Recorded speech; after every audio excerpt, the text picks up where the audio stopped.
All right, guys, welcome to the Homebuyer Seminar.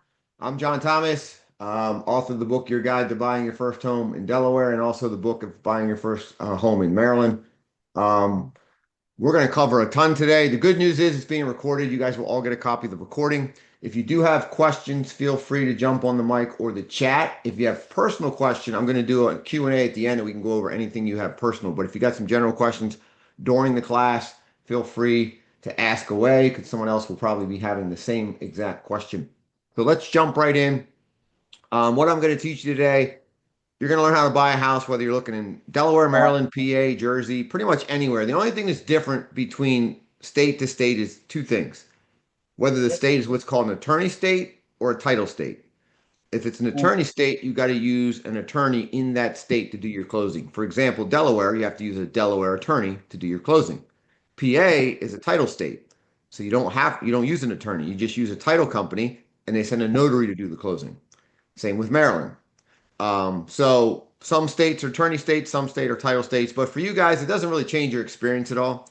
The only other thing that is different that will impact you is each state has its own housing authority, and those housing authorities have programs specific for that state for first-time homebuyers. For example, Delaware has DSHA, and they have programs specifically for buying a home in Delaware. Now, the good news is you don't have to live in Delaware to participate in those programs. You just have to be buying a home in Delaware. Now, Oh, Maryland has programs yeah. for buying homes in Maryland. But again, you don't have to live in Maryland. You just have to be buying a home in Maryland. Now, the guidelines are different completely, state to state, and the programs are completely different. So, if you're looking, let's say you're looking to buy in Delaware and you're thinking about Maryland, my team and I would have to qualify you for a Delaware program and a Maryland program. And when you switch looking at homes between the states, we have to make sure we are looking at the correct program. Interest rates are different, how much money you get is different, whether you have to pay it back or not, the amount, all of that. So state to state, the housing authorities are different, the programs are different. Not good or bad, just you got to be aware of that because you can't be like, hey, looking in Maryland and all of a sudden switch to Pennsylvania and think you're going to have the same pre-approval. You got to get pre-approved for that state. Oh, okay. That's why it's good to work with a lender like me who's licensed in all the states so that we can switch from state to state, no big deal. Um, Now, the other Mm. thing is there are programs that you can use in all the states. Okay. Some, if the housing authorities are specific to the state, but there are some programs that you can use in any state. So then it doesn't matter. Nothing changes when you go from one state to the other. All right. Mm. Everything we're going to cover is in this book, Your Guide to Buying Your First Home in Delaware, plus stuff we can't cover. Even though it says Delaware, it doesn't matter. It's just the chapters at the end that talk about the program specific to Delaware. But buying a home is the same no matter what state you buy in. And that's on Amazon if you guys want to pick it up. Um, but the agenda for today, we got a lot to cover because I got to get you guys educated, not only how to buy a home, because buying a home needs to fit inside your overall financial strategy and your overall strategies of building wealth. So I'm going to give you guys big picture of how to build wealth. But the first thing I'm going to start with is the benefits of home ownership because you guys got to answer the question, should you buy a home? Then the second thing we're going to do is look at the current housing market because when you buy a home, you're buying an investment Wait, and wait. you want to make sure that you make money when you sell it. I'm going to cover costly mistakes that could cost you up to $100,000 buying a home. Make sure you guys avoid those. Then when we get through that, if you've decided, hey, it makes sense for me to buy, you understand the market, you understand there's mistakes to avoid, then I'm going to give you step by step exactly what you need to do to get from where you're at right now to the keys to your brand new home. So at the end of the class, you guys are going to have to make a decision. You're either going to keep doing what you're doing or you're going to take the first step towards home ownership. But I don't want fear to make that decision. If you've got challenge credit, it's okay. We've seen challenge credit, we've worked with it, we fixed it. So some of you could be buying a home in 30 days. Some of you might be buying a home in 6 months. Some of you might be buying a home in 2 years. It doesn't matter. You need to take the first step today so you don't delay the process. And you're going to see why it makes sense to buy a home today. We are going to talk about credit in the home buying process. And as I said, if you've got a challenge on the credit or the budget, we have a program called a Get Mortgage Ready program. So at the end of the class today, it's going to be your choice. You've got three paths. The first one, which I don't like, is keep doing what you're doing and never own a home. The second one is get pre-approved, get out shopping. The third one is get in the Get Mortgage Ready program, complete that, then get pre-approved and get out shopping. So it's really your choice which path you take. We're going to go through what the pre-approval process is, what it entails, and what mortgage programs are available today for you guys as first-time homebuyers. And then once we get through all that, we're going to do the fun part, which is once you're pre-approved and you're ready to go shopping, how does that work? How do you find the home? How do you negotiate it? And then how do you get to the closing and get the keys to your brand new home? So I would love to see you all at the closing table, handing you your brand new keys so you guys can start your life in your brand new home that you own. No one else owns. All right, so let's figure out how to do that. Let's talk about the benefits of home ownership first. We've got to answer this question. Why the heck should you buy a home? Why shouldn't you just keep renting or living with your parents in the basement, right? So the Federal Reserve of the United States does a study every 3 years on the U.S. economy. In that study, they get the average net worth of a homeowner and the average net worth of a renter. So if we go back to 2013, average net worth of a homeowner was $214,000. Average net worth of a renter was just under $6,000. Fast forward that to the next study, 2016. Average net worth of the homeowner went up to 246. Average net worth of the renter actually went down to 5,320. Now, if you look at this over a 10-year period from 2010 to 2019, you can see the average net worth of the homeowner was going up. And notice the gap between homeowners and renters in terms of their net worth. And if you notice, in a 10-year period, the renter's average net worth pretty much did what? Went Started down. at 6,000 and ended at 6,000. So it stayed the same, right? Right. Okay. Actually, it didn't stay the same. It went down because of this nasty little thing called inflation. Can you buy the same amount of stuff in 2019 as you could in 2010? Nope. Oh, that was $6,000. And then fast forward to today, 2026, does $6,000 buy the same amount of stuff it bought you in 2019? Not even Nope. close. So that's why if your money in the bank is staying the same, you're actually losing money because the value of that money goes down because of inflation. So they actually lost money, even though on paper it looks like they have the same. But if you guys want to eventually build wealth and retire, which path is going to help you get there easier? Owning a home or renting? Just from this one study. Owning Owning a home. I hope you guys see that, right? So, yeah, benefits of home ownership. First one, it's an investment opportunity that builds long-term wealth. That's why you saw that net worth going up. It provides protection against rent increases. You guys, some of you, most of you might be paying rent. What happens to your rent every year when your lease renews? 23. Going up. Now, Goes up, right? yeah. Now, if you guys buy a home this year with me and we're going to get you a 30-year fixed rate mortgage, a year from now, what's happening to your mortgage payment? It's gonna stay the same. Hey, it stays the same because we got a 30-year fixed rate mortgage. And what happens 5 years from now? Stays the same because we got a 30-year fixed rate mortgage. So here's the tricky one. What happens 30 years from now? Pay it off. It's gone. You paid it off. No payment. But if you're renting, does your rent go away in 30 years? Nope. Nope. And who knows how much it's going to cost in 30 years, right? So it's protection against your housing payment going up. And here's the best news. Let's say you buy a house today, and let's say your rate's 6%. And let's say a year from now, rates go down to 5%. What can you do?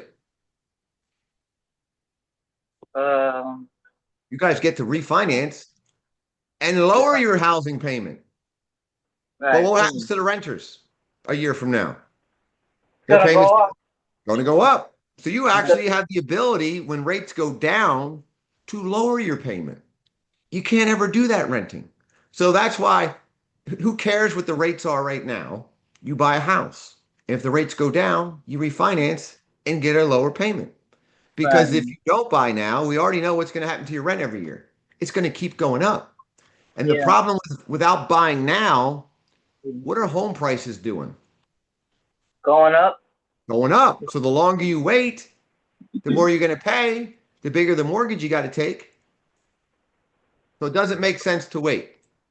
All right. No. Appreciation on your investment. This is a concept of how you can make money when you buy an asset that's appreciating. And I'm going to show you an example. This is a huge concept to understand when you're trying to build wealth. And then the other big one is you control the property. So if your favorite color is pink, paint all the walls pink. You do that in your apartment, you're in big trouble. There's also tax benefits to owning a home that you don't get when you rent. So tax day was last week, April 15th.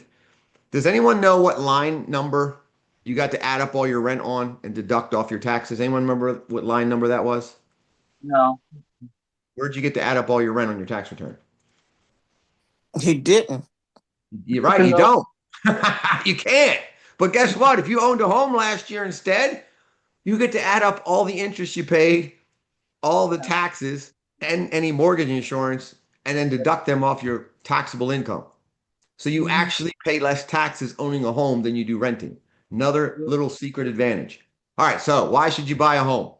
You grow what we call your equity and your wealth through appreciation on your property. So the average annual appreciation rate over the last 40 years is between 3 and 5%. That means even with all the ups and downs, if you average it out, your home went up 3 to 5% every single year, which is a huge number we're going to see in a minute. But let me define equity. Equity is essentially money that's trapped in your home because we call your home a non-liquid asset. I need you to understand assets and the type of assets. There's 4 types of assets, and I'm going to cover them in a minute. But your home is a non-liquid asset because that means you can't get the money out instantly like you can with an ATM card. There's only 2 ways to get money out of your home: sell it or take a loan, what we call cash out, or a home equity loan against it. Not bad, not good. You just have to understand that you don't want any money you need in an emergency trapped as equity in your home. Okay? So equity, how we calculate it's the difference between what you owe me, the bank, on your mortgage and what your home is worth.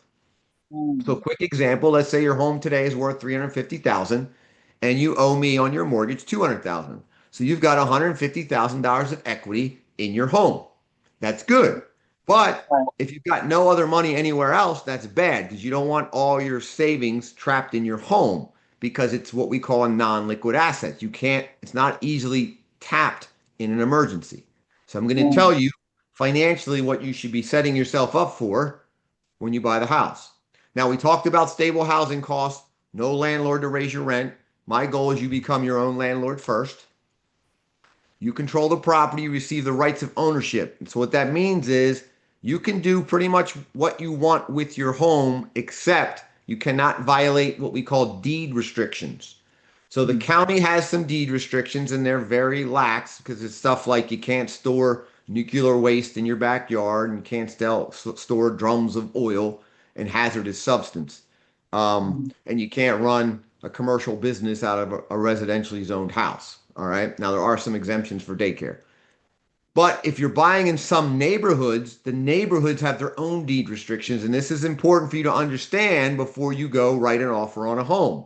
For example, if you're self-employed and you need to park your plumber's van in your driveway, some neighborhoods say you can't do that. It's against the deed restrictions. And they can sue you if you do it. If you want a 6-foot privacy fence, most newer neighborhoods have a deed restriction where you can only put up a split rail fence. So if you buy in a 55 plus community, you can't have children live with you. So those are all what are called deed restrictions. So your real estate agent, when we get to that part, should make sure you get what are called seller declarations. And in there, they'll tell you if it's in what's called a homeowners association community, and they're supposed to provide you with any deed restrictions when you're looking at the home. But again, you have to have a good agent that's going to get you that information before you write an offer. Okay. All right. The tax advantages is you get to deduct all the interest you pay every year and the property taxes and the mortgage insurance off of your taxable income. So a quick little simplified scenario. Let's say you made $60,000. We add up your taxes, insurance, property taxes, mortgage insurance, and it's $15,000. Well, instead of paying tax on 60, we get to subtract that 15 off, and you're only going to pay tax on the 45,000. Whereas the renter is not going to be able to do that. They're only going to be able to take the standard deduction, which is less than 15,000. All right, future equity. We talked about what equity is. It's money that's building up in your home. Well, future equity buildup, you can tap into that in a couple of various different ways to help you set up retirement investment. And I discussed this in a different class. So for all my clients that close with me, I stay with you and help you build wealth. So the first class I'm going to invite you to after you close is called the Wealth Builder Workshop, 6 Steps to Financial Freedom. I discuss these things in that class. So guys, if you're just starting your journey with me, it's literally just starting. The first goal is to get you in your home. So we stop paying a landlord, start paying yourself. And then after that, I'm going to help you set up your retirement investment accounts so that you can retire wealthy. And then I have another class I'll invite you to if you're interested. It's called Real Estate Investing 101, different ways to invest in real estate. So, but first class is today, right? Which is how do we buy real estate and how do we build wealth in real estate? So here's an example of how you build wealth in real estate. It's called appreciation, okay? So let's say that your home is, you're going to buy a house today for $250,000, okay? And the annual appreciation rate right now in the Mid-Atlantic is 3.478%. That means every year the home is worth 3.478% more. Now that doesn't seem like a big number, does it? No. But it's a big number over time. So let's fast forward. You buy the house today. 1 year from now, your home's worth $259,000. So you bought it for $250,000. You just made $10,000 simply by buying the home and making your payments every month. That is it. It's essentially what you're doing right now. You're making your rent payment every month, but you don't get anything for it. Now let's go to year 2. All you did, buy the home 2 years ago and make your payment every month. You bought it for $250,000, and now if you sell it today, you can sell it for about $270,000. So now you've made $20,000 in 2 years. Right. By just making your payment.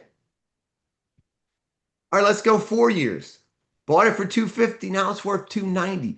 And that's just at a 3.478% appreciation rate. Small number, but over time, it's a big number. 5 years. Look at that. 302. So you bought it for $250,000. 5 years from now, you've earned $52,000 simply by making your mortgage payment. Now let's look at 10 years. You bought it for $250,000. 10 years from now, that home is worth $353,000 at an annual appreciation rate of 3.478%. Now, guys, does it make sense to buy a house? Yes. Yeah. I mean, this is how you make money, right? All right, now let's see what your wealth looks like after 10 years. Okay.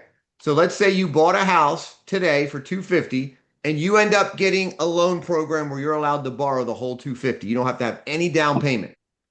Now, the bad news is that means you start with zero equity. Okay. But it's worth it because watch what happens. 10 years, that house that you paid $250,000 for is worth $353,000. You borrowed $250,000, but you now have been paying on it for 10 years. You only owe $207,000. Look at your equity. Look at your wealth. $145,000 simply by buying a house and making your mortgage payment. Anyone that tells you it's better to rent is crazy. Look at this. Imagine if you bought a house 10 years ago. And actually, if you bought it 10 years ago, it'd be even better because we had some like appreciation rates that were double digit for 5 years. Wow. We had people that doubled their home value in 5 years. What? So I had clients in seminars like this over the last 5 years that told me, well, John, I'm going to wait to buy a house because I'm just going to wait for the home prices to come down. How did that work out for them? Anybody know? How'd that work out waiting 5 years to buy a house? Went up, so They go up every year. Now I'm going to show you why waiting to buy a house for the home prices to come down is a terrible idea because I'm going to show you some statistics here in a minute. Okay. This is real estate. This is how many years since 1942 that home prices went up every year. Now, till 2022. Home prices only went down 7 times since 1942. So how good are your odds at waiting for the home prices to go down? Mhm. Now let's fill in 2023. Was it red or green in 2023? Did they go up or down? Home prices went up in 23. How about 24? Red or green? Anybody Green. know? Red or green for 24? We don't keep It cool. was green. 25, red or green? Green. Green. 2026, it's green Green. again. Probably So if you everything. said in 2022, John, I'm going to wait, Oh, that would have been a terrible idea I see. because you're going to pay a lot more for a home in 2026 than you could have in 2022, and you're going to pay a lot more than you could have in 2019 when people were telling me they're going to wait for the home prices to go down because they watched some stupid people on TV on CNN telling them home prices are going down. Guys, do not get your financial advice from the news. What qualification do news people have to tell you about finance? No. Zero. Zip. Okay. You want you want to find out success leaves clues. You want to know what money's going to do? Find what the rich people are doing. Guess what the rich people have been doing since 1942? Buying. What rich people have been doing since 1942? Buying what? Buying real estate. Real estate. Mm-hmm. You know what poor people, middle class people do? Buy hot stocks, cryptocurrency, everything that's exciting that goes up for a minute. But hey guys, Bitcoin was 150, oh, was $130,000 at one point, and everyone was all excited and buying it. What happened? Down. Anyone own Bitcoin? How excited are you now? Oh, Yeah, that one dude lost like $4 billion in a week. So, because it's not worth anything, it's only worth what people think it's worth. Because what's it backed by? Absolutely nothing other than people's faith in the coin. As soon as they don't have any faith in the coin, it's worthless. But real estate is real stuff. So, guys, you want to get rich? Invest in real estate. How do you invest in real estate? You buy your first home. Now, I get questions. Should I buy an investment property first or a home to live in? 100% a home to live in every single time because you get your first time home buyer programs. You can come to the table with very little money. right. You want to buy an Down. investment property, it's minimum 15, 20% down. The rate's higher and you can't use any programs. And now, guess what? You're no longer, after you buy an investment property, are you a first time home buyer? No. No, you bought a, now you just Yeah. gave up your first time home buyer benefits to buy an investment property. So it makes no sense to buy an Right. investment property before you buy your first home to live in. All right, guys, this is what happens after you bought a home 10 years later. If you would have sold it. So in the since 1942, there was literally only 1 year that if you bought a home and sold it 10 years later, you would have lost money. And that was if you bought in 2006, right at the peak before the market crashed. Now, if you kept it more than 10 years, then you made money. But if you had to sell it before within 10 years in 06, you would have lost money. Every other year since 1942, you would have made money. So if you bought in 2012, your home was worth 106% of what you paid for it. Isn't that crazy? Okay. So what I like to tell everybody, guys, whether you know it or not, we're all playing Monopoly, real life Monopoly. Everyone ever played Monopoly on here? Mm-hmm. How do you win Monopoly? What do you have to buy? Really? Real estate. So we're all playing Monopoly, and you're not even on the board yet if you're on this class. So guess what I need you to do? I just need you to get in the game. Just buy a home. If you can't afford the 4-bedroom, 2-car garage, who cares? We're playing Monopoly. Buy the townhouse. Buy the small condo. Get on the board. Live there. Stop paying rent. 2 to 5 years, you build up all this equity, sell that, and go buy an upgrade. Or if you're smart, you don't sell it. What do? Randy. You keep it and make it a what? A rental property. A rental. Airbnb. You can do that too. All right. Understanding how to build wealth. So, guys, I've got to teach you guys about wealth because buying a home needs to fit inside of an overall financial plan. What I'm going to talk to you about, nobody will teach you. It should be taught in high school, but they won't. I think there's like some kind of conspiracy that the rich people don't want you to know this. I see people on TV selling programs that don't teach this. They teach you to be middle class when they could just as easily teach you to be rich. So we have to start with mindset. But I first need to talk about when you get money, It's 100% your choice what you spend it on. Does everybody agree with me on that? Yes. Yeah. Right? Don't tell me you have to pay your rent because I know people that don't pay their rent. Okay. Ask a bunch of landlords. It's your choice what you spend it on. 100%. So, but you only have four choices. You can buy depreciating assets. Those are things when you buy them, as soon as you buy them, they go down in value over time or instantly. For example, a car. If you guys go buy an $80,000 BMW, brand new, as soon as you drive it off the lot, what happens to the value of that car? Appreciates. It goes down because now it's what type, no longer new. Now it's what? It's used. No one's going to pay you 80,000 for a used car. They'll just go buy their own new car. And then every year that you drive it and put miles on it and wear and tear, what happens to the value of that car? Goes down. Goes down. So what's your 80? So now let's say you financed it. So you actually paid about 92,000 for your $80,000 car. 10 years from now, what's your $92,000 investment worth? What, maybe $10,000 if you're lucky, depending on how many miles you put on it and the condition. So do you see how you can't, it's very hard to get rich when you spend $92,000 to have something in 10 years worth 10,000. You guys understand that concept? Mhm. Now, let's say you buy a new pair of brand new designer shoes for $500. As soon as you stick your stinky foot in them, what are they worth? Right? What are they Nothing. worth after you wear them? Maybe 30 bucks, Maybe 50 half. bucks in Plato's closet. I don't know. Right. Designer clothes. What are they worth after you wear them? Shoot.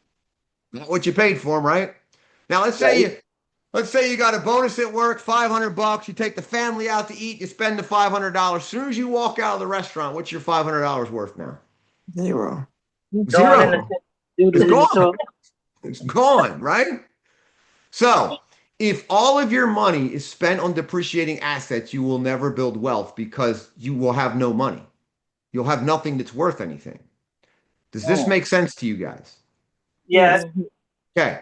Now, the second thing you can spend your money on is called a liquid asset, like a checking account, a savings account, a money market account. The reason why it's called liquid is you can liquidate it immediately. You have immediate access. You can go to the checking account, draw your money out. You can use an ATM card. You can move it to another account.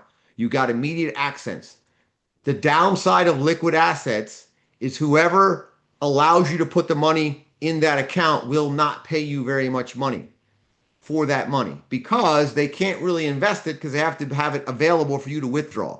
So a checking account, you'd be lucky if you get 0.1% to 1% return on your money. Right. Savings accounts probably 1%. Money market right now you can get 3.5 to 4.5%. So the first thing I want you guys to do is go check where your money is, your checking and your savings. Your checking should just have money in it to pay bills because it doesn't earn, your money's not making you any money. If your savings account's only paying you 1%, get a money market instead that's paying you 3.5 to 4.5. If your bank will not give you a money market paying you 3.5 and 4.5, change banks. Here's a concept that rich people do that middle class and poor people don't do. Rich people make sure their money does what? Grow. Their money makes what? Money for them. Money. Money makes money. You got your money in a checking account, it ain't making no money. And even worse, rich people do not keep money under their mattress or in a safe Mhm. or a safety deposit box unless it's illegal. If it's illegal, they do. But if it's legal, they don't keep it there. Why? Because they're actually losing money. So if you guys put $10,000 under your mattress and a year goes by, how much money do you have under your mattress? $10,000. 10,000. But is it worth 10,000 anymore? It's not No, increasing. because your 10,000 doesn't buy $10,000 worth of stuff because of what? Inflation. Everything you would buy with that money a year from now costs 2.75% more because that was the average inflation last year. So if you want your money to break even, you have to have it in an account paying you 2.75% just for your money to stay the same value. That's why I want you to go put your money in a money market paying 3.5 to 4.5, so at least your money's making some money on top of inflation. How many people knew that concept before you signed on today? Not me. Mm-mm. Okay, good. So you guys should be thinking, how does my money make me money. That's how rich people think. All right, semi-liquid. You tie the money up, but your money can make way more money than liquid assets. Stocks, bonds, CDs, treasuries. So stocks, you can access the money and sell it anytime you want. But the reason why it's semi-liquid is if you sell when the market's down, it's going to suck and you're going to lose money. I'll give you an example. Did anyone look at their 401k over the last month? Yeah. What happened?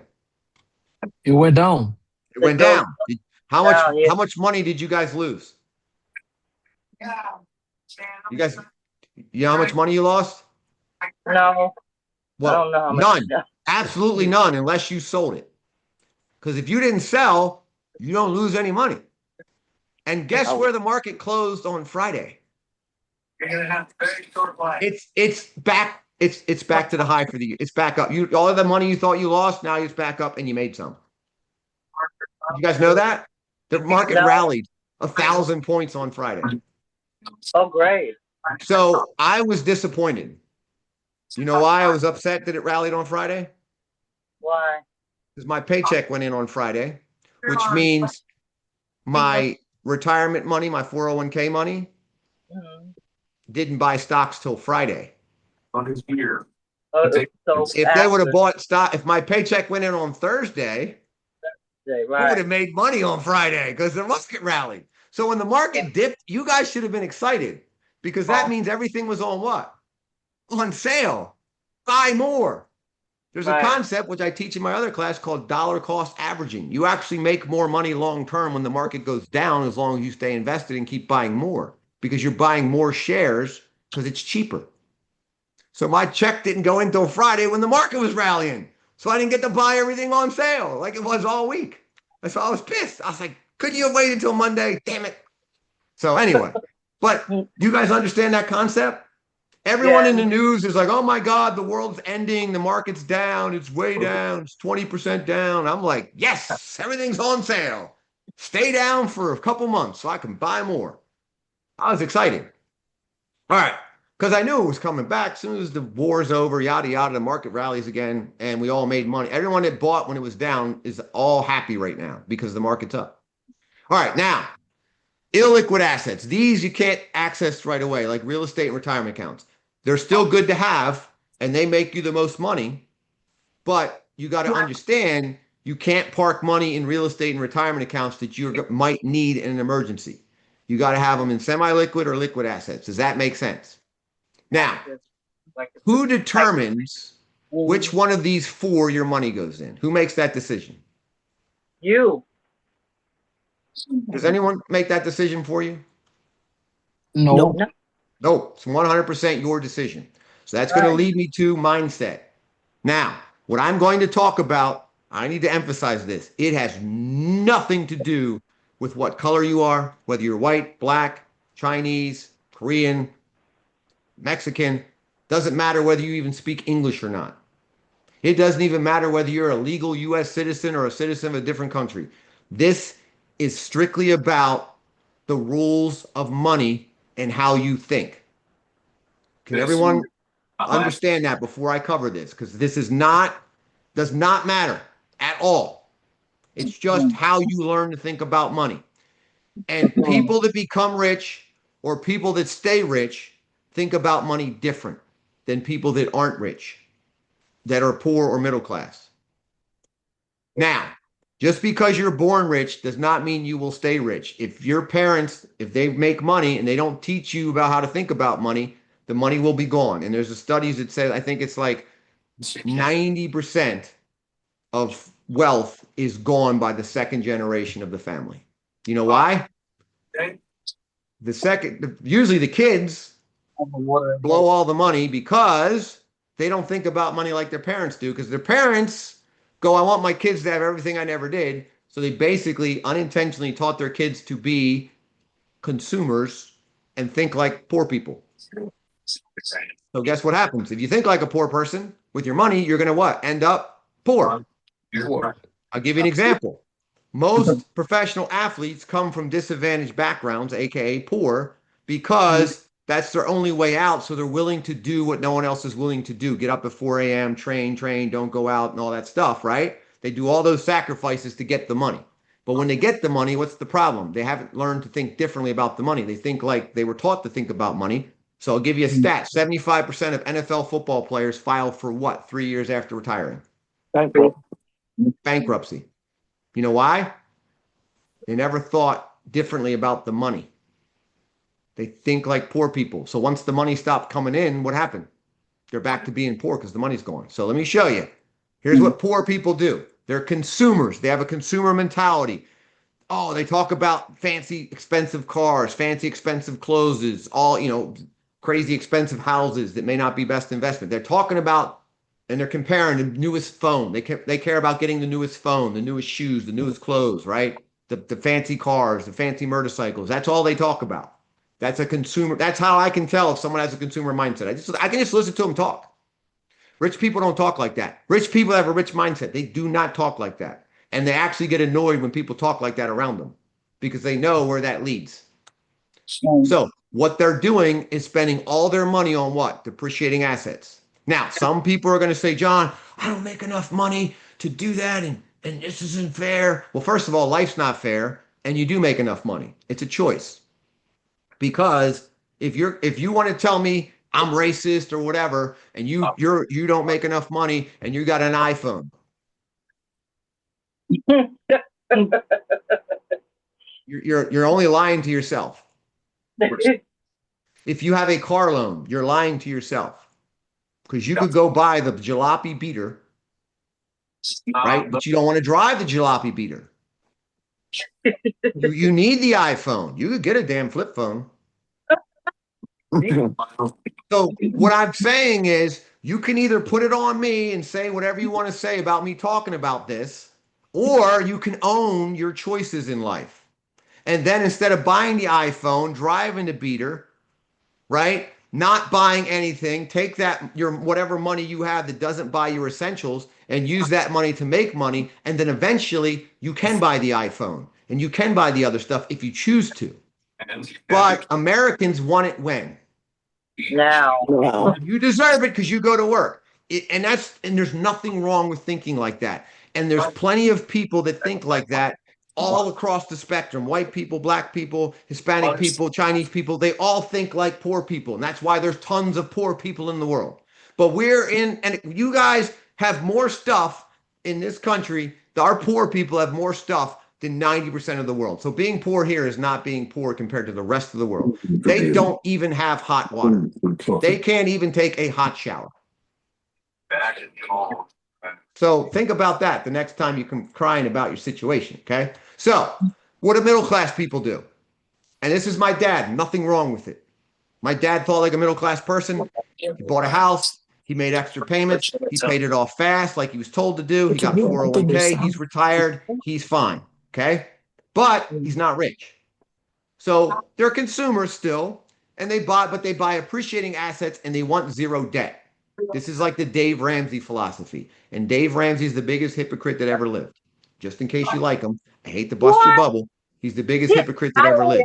He does not follow the advice he gives you. He's teaching you to be a middle-class person. Really? He thinks like a rich person. And he doesn't even follow his own advice because he will borrow money to make money. He's telling you not to borrow money because I don't know what his mission is, but he wants to keep you middle class. And he tells you not to borrow money to buy a house, to buy it cash. Who the hell can buy a house cash? And then he says, oh, well, if you can't, then go use my mortgage company and they pay me 30% of everything. So your rates are higher and your fees are higher because they got to pay me 30% because I sent you there. Does that guy really care about you? And the real estate agents have to pay him money that he refers to you too. He gets 30% of their commission too. Does he tell you that on the radio show? No, he doesn't. Right. Here, guys, here's one thing. Wow. Nobody does anything if they don't benefit. Did you hear what I just said? Guys, I'm doing this because I do want to help people, but I also want to get paid. So I'm hoping I teach you all this and I earn your business to do your loans.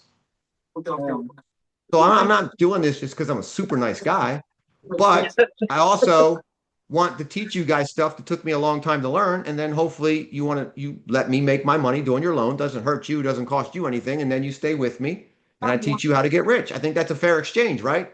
You let me do your loan and I make sure you retire a millionaire. Is that a fair exchange? Because I'm going to do more Yeah. than one loan for you if you work with me, because I'm going to teach you all the secrets of how to make money. But again, I'm going to be honest, I'm not doing it for free. Neither's Dave Ramsey. But the difference is I'm going to teach you what nobody wants you to know. So here's the secret. Nothing wrong with middle class, but you want to be rich? Typically producers, can be a consumer, but typically producers that buy appreciating assets just like the middle class. But here's the key difference. They use other people's money to make money. That's the thing that you can't compete with, using other people's money to make money. I'm going to show you all how to use my money to make money. When I say my money, my bank that I work for. I'm going to show you how to use my money to make money. Okay? All right. Did everyone understand what I just said? That's the most powerful lesson I'm going to teach you today. If you learn that, it will literally change the course of your life if you take different action. Okay? All right. So here's a test of how you think. Should you make extra payments on the mortgage? Has anyone ever heard of that? Yeah. Make biweekly payments. Well, I want you guys to tell me right now in the chat or jump on the mic. Good idea or bad idea, or you don't know? I don't know. Okay. Anyone thinks it's a good idea to make extra payments on the mortgage? Sure. Nobody wants to volunteer to tell me? Maybe. Make you make more Maybe. money. That's a real committed answer. Maybe. I love that one. Good idea. Good idea, right? Okay, because I'm going to show you why it's a good idea. It could be a great idea. Let's see. But first of all, before you do it, when you sign up and make extra payments, you're accelerating how fast you trap your money into your home as equity. Can you get that money in an emergency? No. No. No. Not without So you should not be sending me an extra check to pay your mortgage off faster unless you've done some other stuff first. It's more financial. You should do this first, which is no one tells you this. You need a 6-month emergency fund. What's an emergency fund? Well, what your homework, I'm going to give you later, is to do a budget. So when you do your budget and you get all the minimum that you have to pay just to survive, minimum on the credit card, car payment, housing payment, whatever, you add that all up. Let's say it's $2,000. We call that your survival number. So a 6-month emergency fund is 6 times your survival number. That would be $12,000 in that case. $12,000. That needs to be in a money market account earning you 3.5% to 4.5% right now. If you're not getting 3.5% to 4.5%, now the funny thing is your banks might offer it. They just didn't offer it to you. You know why they didn't offer it to you? They don't know why they're not offering it to you. Because your bank's in business to make what? They're in business to make money. If you're dumb enough to take 1%, why wouldn't they pay you 1%? If you're dumb enough to only take 1% to park your money in their bank, what obligation do they have to pay you more? So what you should do is ask them, hey, I need something paying me more than money. Do you have any money market paying 3.5% to 4.5%? And if they say no, say, okay, I'm going to have to go to a different bank. It's not working out for me. Wait a minute. Where else are you going to go? This Capital One is going to give me 3.5%. All right, let me go see if we can do that for you. Did you guys know you can do that? Right. No, they don't tell you to do that, right? Okay. The second thing you should be doing. Now, guys, you can get away with a 3-month emergency fund if you have a salary position and you've been there for at least 5 years. But if you've changed jobs in the last 2 years, or you're self-employed or commission or don't have guaranteed income, I want 6. Because basically you're self-insuring yourself in case you lose your job. That's what the emergency fund's for.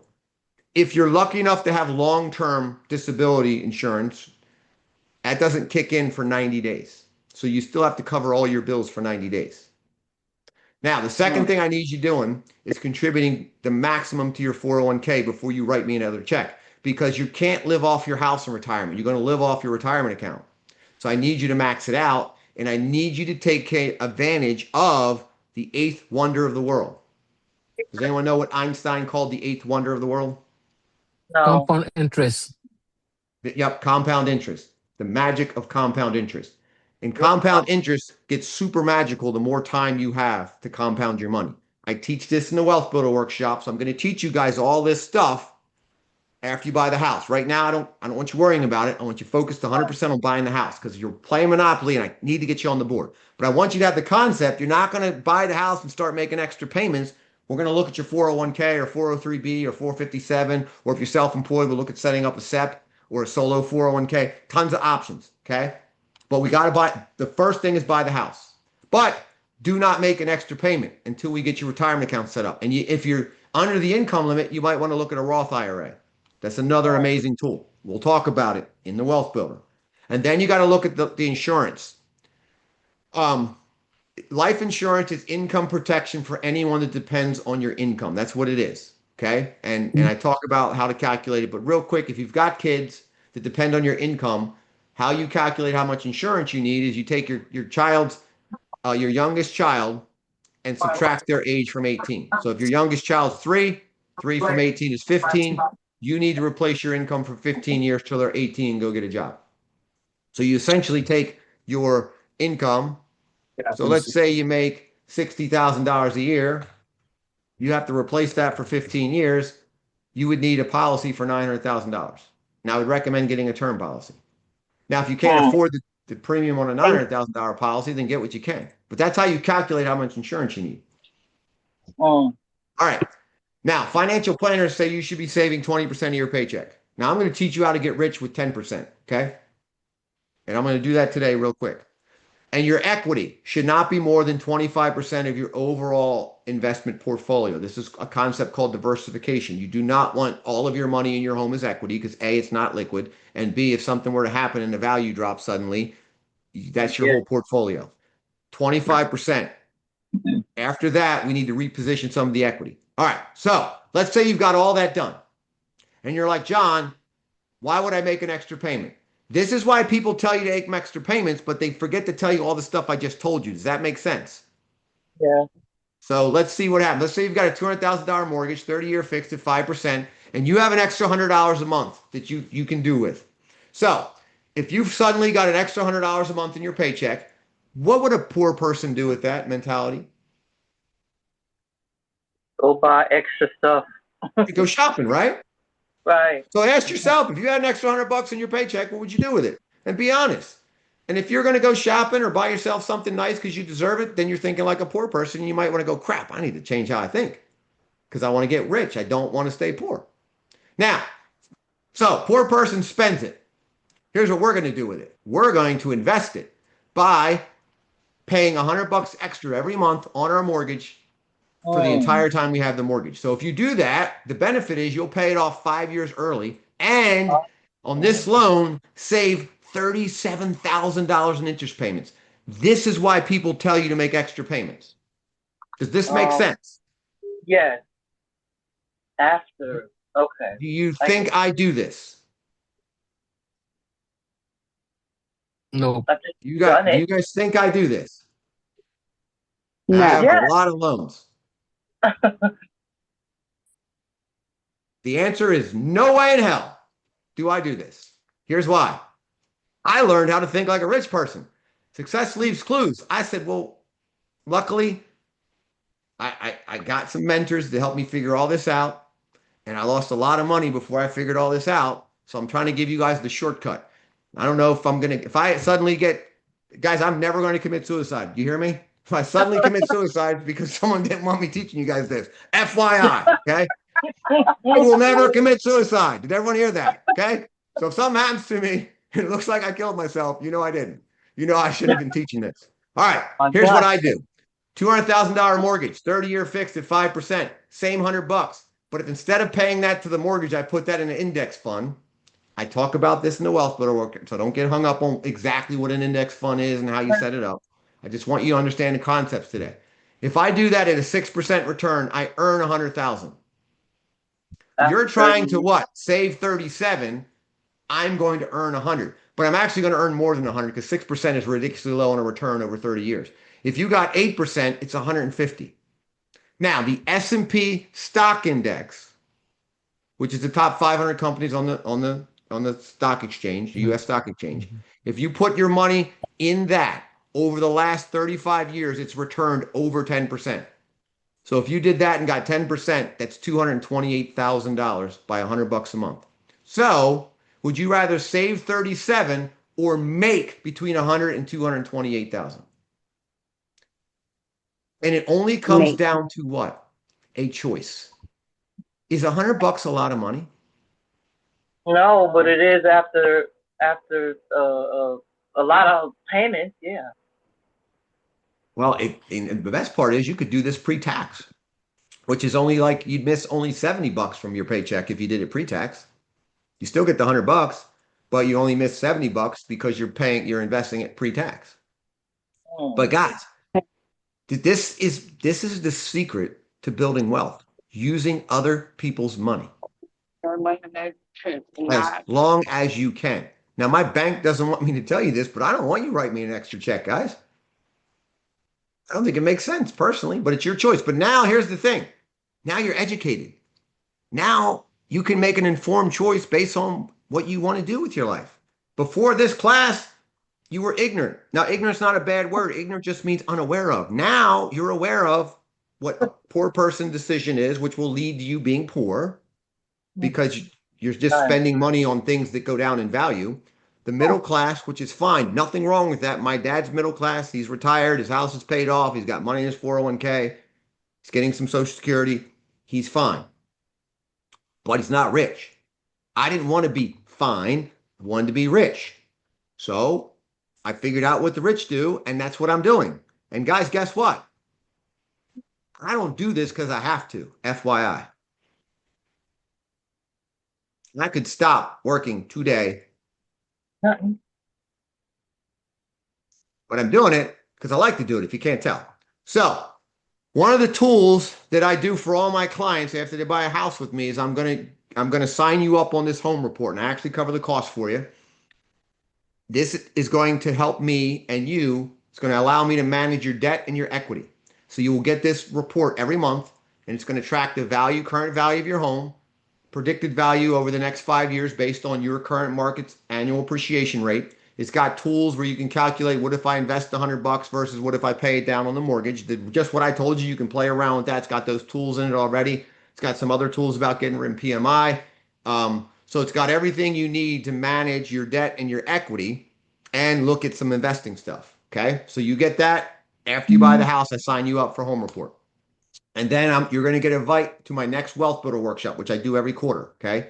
And then if you want, you're going to get an invite to my real estate investing class. I do that every quarter as well. All right. So you guys will get those invites. Now, I want to show you why renting is not a great idea. I'm going to show you how much it actually costs you that you don't think about because you just pay the rent because you have to have a place to live. So you're going to want to stay seated for this part because you might get a little sick to your stomach. I want you to stop showing your landlord the money. Now, your landlord is not a bad person. I'm a landlord, okay? I got a tenant that every year I try and convince him to buy a house, and he's like, nope, I just keep renting, John. I'm like, okay. Now, I love him because he deposits the money in my account every month, but I keep trying to get him to buy a house. He won't buy a house. So, hey, c'est la vie, right? So let's say you're paying $15 a month in rent. And we're going to use a 5% annual rent increase. After 5 years, you would have spent nearly $100,000. $100,000, guys, on rent. Now let's see what you get for your $100,000. It's 5 years later, and you're actually moving out. You even have a place to live after spending $100,000. Got to go find a new place to live, right? Or buy a house, and that $100,000 is gone. Now, if you live somewhere for 5 years, you might paint, put a ceiling fan in, fix it up. How much your landlord write you a check for doing that stuff? Nothing. None, right? He doesn't care. Nothing. Right. And I showed you guys on a $250,000 house over 5 years, we made $52,000 in equity gain. How much of that $52,000 does he write you a check for? Because you essentially were paying the mortgage, right? So how much of that $52,000 do you get? No. None, because it's not your house. So pretty much 5 years of your life, $100,000 later, what do you have to show for it? Absolutely nothing. How many people want to keep renting? Just let me know. Not me. Nobody? Okay. So hopefully nobody. So my job is to show you how to get from wherever you are right now to the keys to your new home. Some of you, that could be in the next 21 to 30 days. You could have keys to your new house. Some of you, it's 6 months. Some of you, it's a year. Some of you, it's 2 years. I had a client I worked with for 5 years and she finally bought a house. She just kept having different life events and emergencies and yada, yada. But she just kept, I think she went to 3 or 4 home buyer classes with me, but she didn't give up. She finally bought a house. And that was, she's going on 6 or 7 years ago. So she's happy because her house is now double what she paid for it. So I don't make up numbers. Here's how I got the 100 grand. 1,500 times 12. That's 18,000 a year, guys. Then it goes up 5%, 5%, 5%. Look what you're paying 5 years from now, 1824. Add it all up, it's $99,480. So now we got to show you how to stop doing that. And there's a cost to waiting, guys. If you can buy a house right now and you wait just 6 months, it'll cost you about $11,000. Why? Because home prices are going up. So we call that lost depreciation. So it's about $9,800 in lost depreciation. And when you buy that house for more, you're going to have a bigger mortgage payment. So you're going to have lost amortization because you're going to pay more for your mortgage. But guess what you're forgetting? It's going to cost you more than $11,000 because what you're renting for 6 more months. So let's say your rent's $1,000, cheap. That's still $6,000. So it costs you 17 grand to wait 6 months. Let's say you wait a year. So you could buy right now, but you wait a year. That's about 20,000 in lost depreciation because the same house costs more, which means same house. Now you have to get a bigger mortgage. So you're going to pay more for the mortgage. That's 20 grand, but don't forget your rent. That's another 12. So it's $32,000 it costs you to wait a year. 2 years, about 32 plus. Let's say your landlord doesn't raise the rent. That's still 24 grand. You're at 56. 3 years, you're at 46 plus. Let's say he didn't raise the rent again, but that's still $36,000, right? That's almost 80 grand just to wait. So does it make sense to wait? No. Remember, you got 3 choices at the end of this class. Keep doing what you're doing, get pre-approved and out shopping, or can't get pre-approved, get in the Get Mortgage Ready program and work the plan till you get pre-approved, then get out shopping. So 2 of the choices lead to the same spot, keys to your brand new home. One of them leads to being where you are for the rest of your life, which is doing what you're still doing.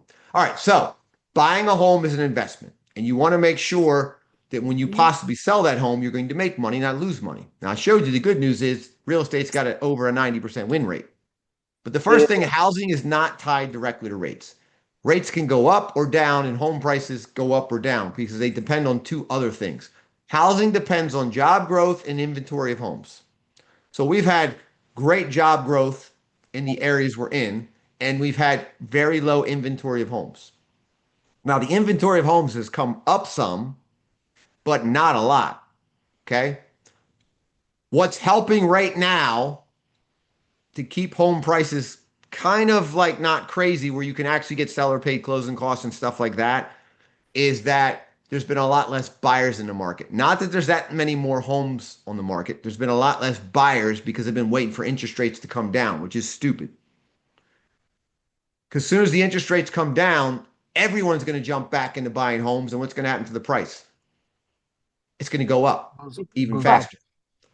So if you buy now with the rates, let's say higher, and then 6 months to a year, the rates go down and everyone jumps in, your home value goes up. And guess what you get to do with your mortgage? So, Guess what you get to do with your higher rate?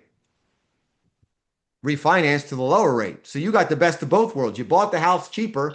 Your house went up in value when the price goes up, and you get the lower rate on a lower mortgage amount because you bought now. The rate doesn't matter. It is what it is. Just get the house. When the rates go down, we'll refinance you. And the best news is, me and my team, I track that for you right after you close. I automatically set a rate alert for you, and I calculate what the minimum amount the rate needs to drop before it makes sense for you, and I set a rate alert. And then as soon as that hits that, I reach out to you and say, hey, makes sense to refi, I'm going to send you the numbers. You don't even have to worry about it. So the stronger the job growth, the better the appreciation on a home. The less inventory of homes, the higher the home prices. So home prices declined from 06 to 2012. So if you wanted a deal, that's when you got a deal. You missed the boat, okay?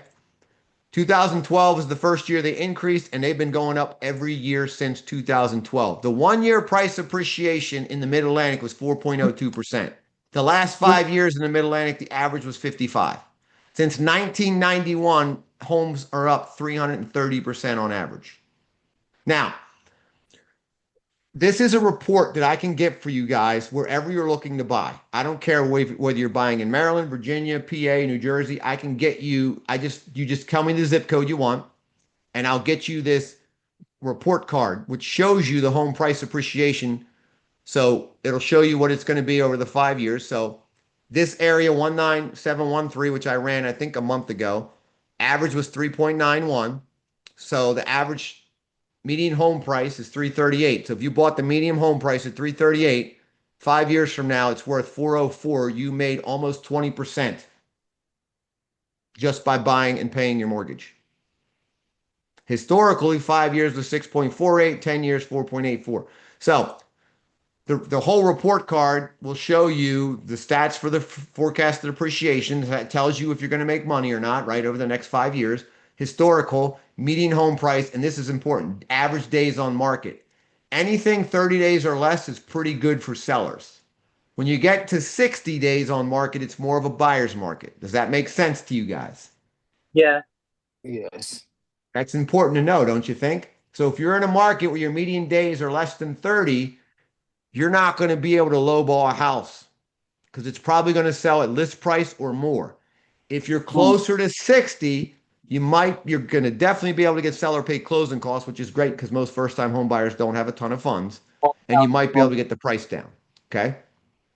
And then you'll get all this other information on where you're looking, median household income, all that. All you got to do is email me, give me the zip code, and I can get you the report, okay? After you're pre-approved, while you're out looking. All right, here's the average 5-year appreciation rate on the entire United States. If you look at one of the best, which was Maine, it was 83%. Even the worst, which is Louisiana, if you bought a house 5 years ago, are you happy? Yeah, because your home's still up almost 31%. So it doesn't matter where you bought in the United States, you made money if you bought 5 years ago. Simple as that. Now, not every state's the same, but every state made money. Okay, so it's the perfect time to buy. Historically low interest rates. The average interest rate over the last 30 years is 8.25%. And that's what it was at the peak of 24. It hit almost 8.25%. Now, people bought houses. Do you think guess what the person that bought at 8.25% is doing right now? Because the rates are around 6. They're refinancing. Right. So, but they bought the house 2 years ago at a much lower price than you can buy, and they're getting the same rate as you on a much smaller mortgage. So some people didn't buy because they said the rate was too high, and they're like, they listened to me and said, I'm just going to buy, and now they're happy because they got equity and they're getting a lower rate on a lower mortgage amount than you're going to get. Now, we can't go back and past, but we can certainly, you can own a home in most areas for what you're paying in rent. Now, if you're renting a 1-bedroom apartment, you're going to buy a 4-bedroom house, you're going to pay more. But if you're renting a townhome and you buy a townhome, it's going to be about the same for the mortgage as the rent. And then you get the tax savings for as long as you own the home. Right. So it's a great time to buy.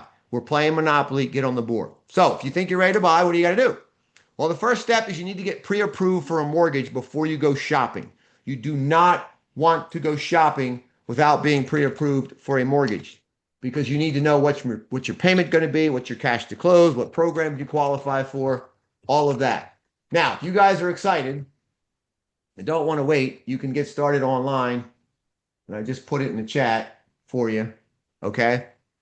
You can go to PRMILoanApplication.com. If you click on that, you should see my face. Just hit apply now or ask some questions. And guys, no risk.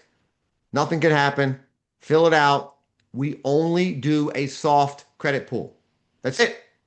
Just to see if you have a qualifying credit score. If you do, we get your documents, we review your file, see what programs you qualify for, and based on where you're buying. And then if everything looks like it works and you want to get the pre-approval to go shopping, then we'll do the hard credit pool. But we're not doing the hard credit pool unless it looks like you qualify for a loan and you're okay with the numbers. Does that make sense? In my opinion, nobody should be starting off with a hard credit pool with you. It does not make sense.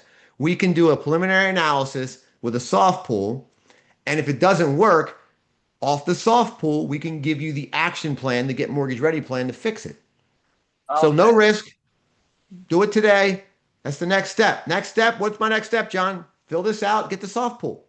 Then get appointment scheduled with our team, either to get your pre-approval done or get your get mortgage ready plan. That is it. There is no reason for any of you not to take the next step, in my opinion, because I want you all to retire a millionaire.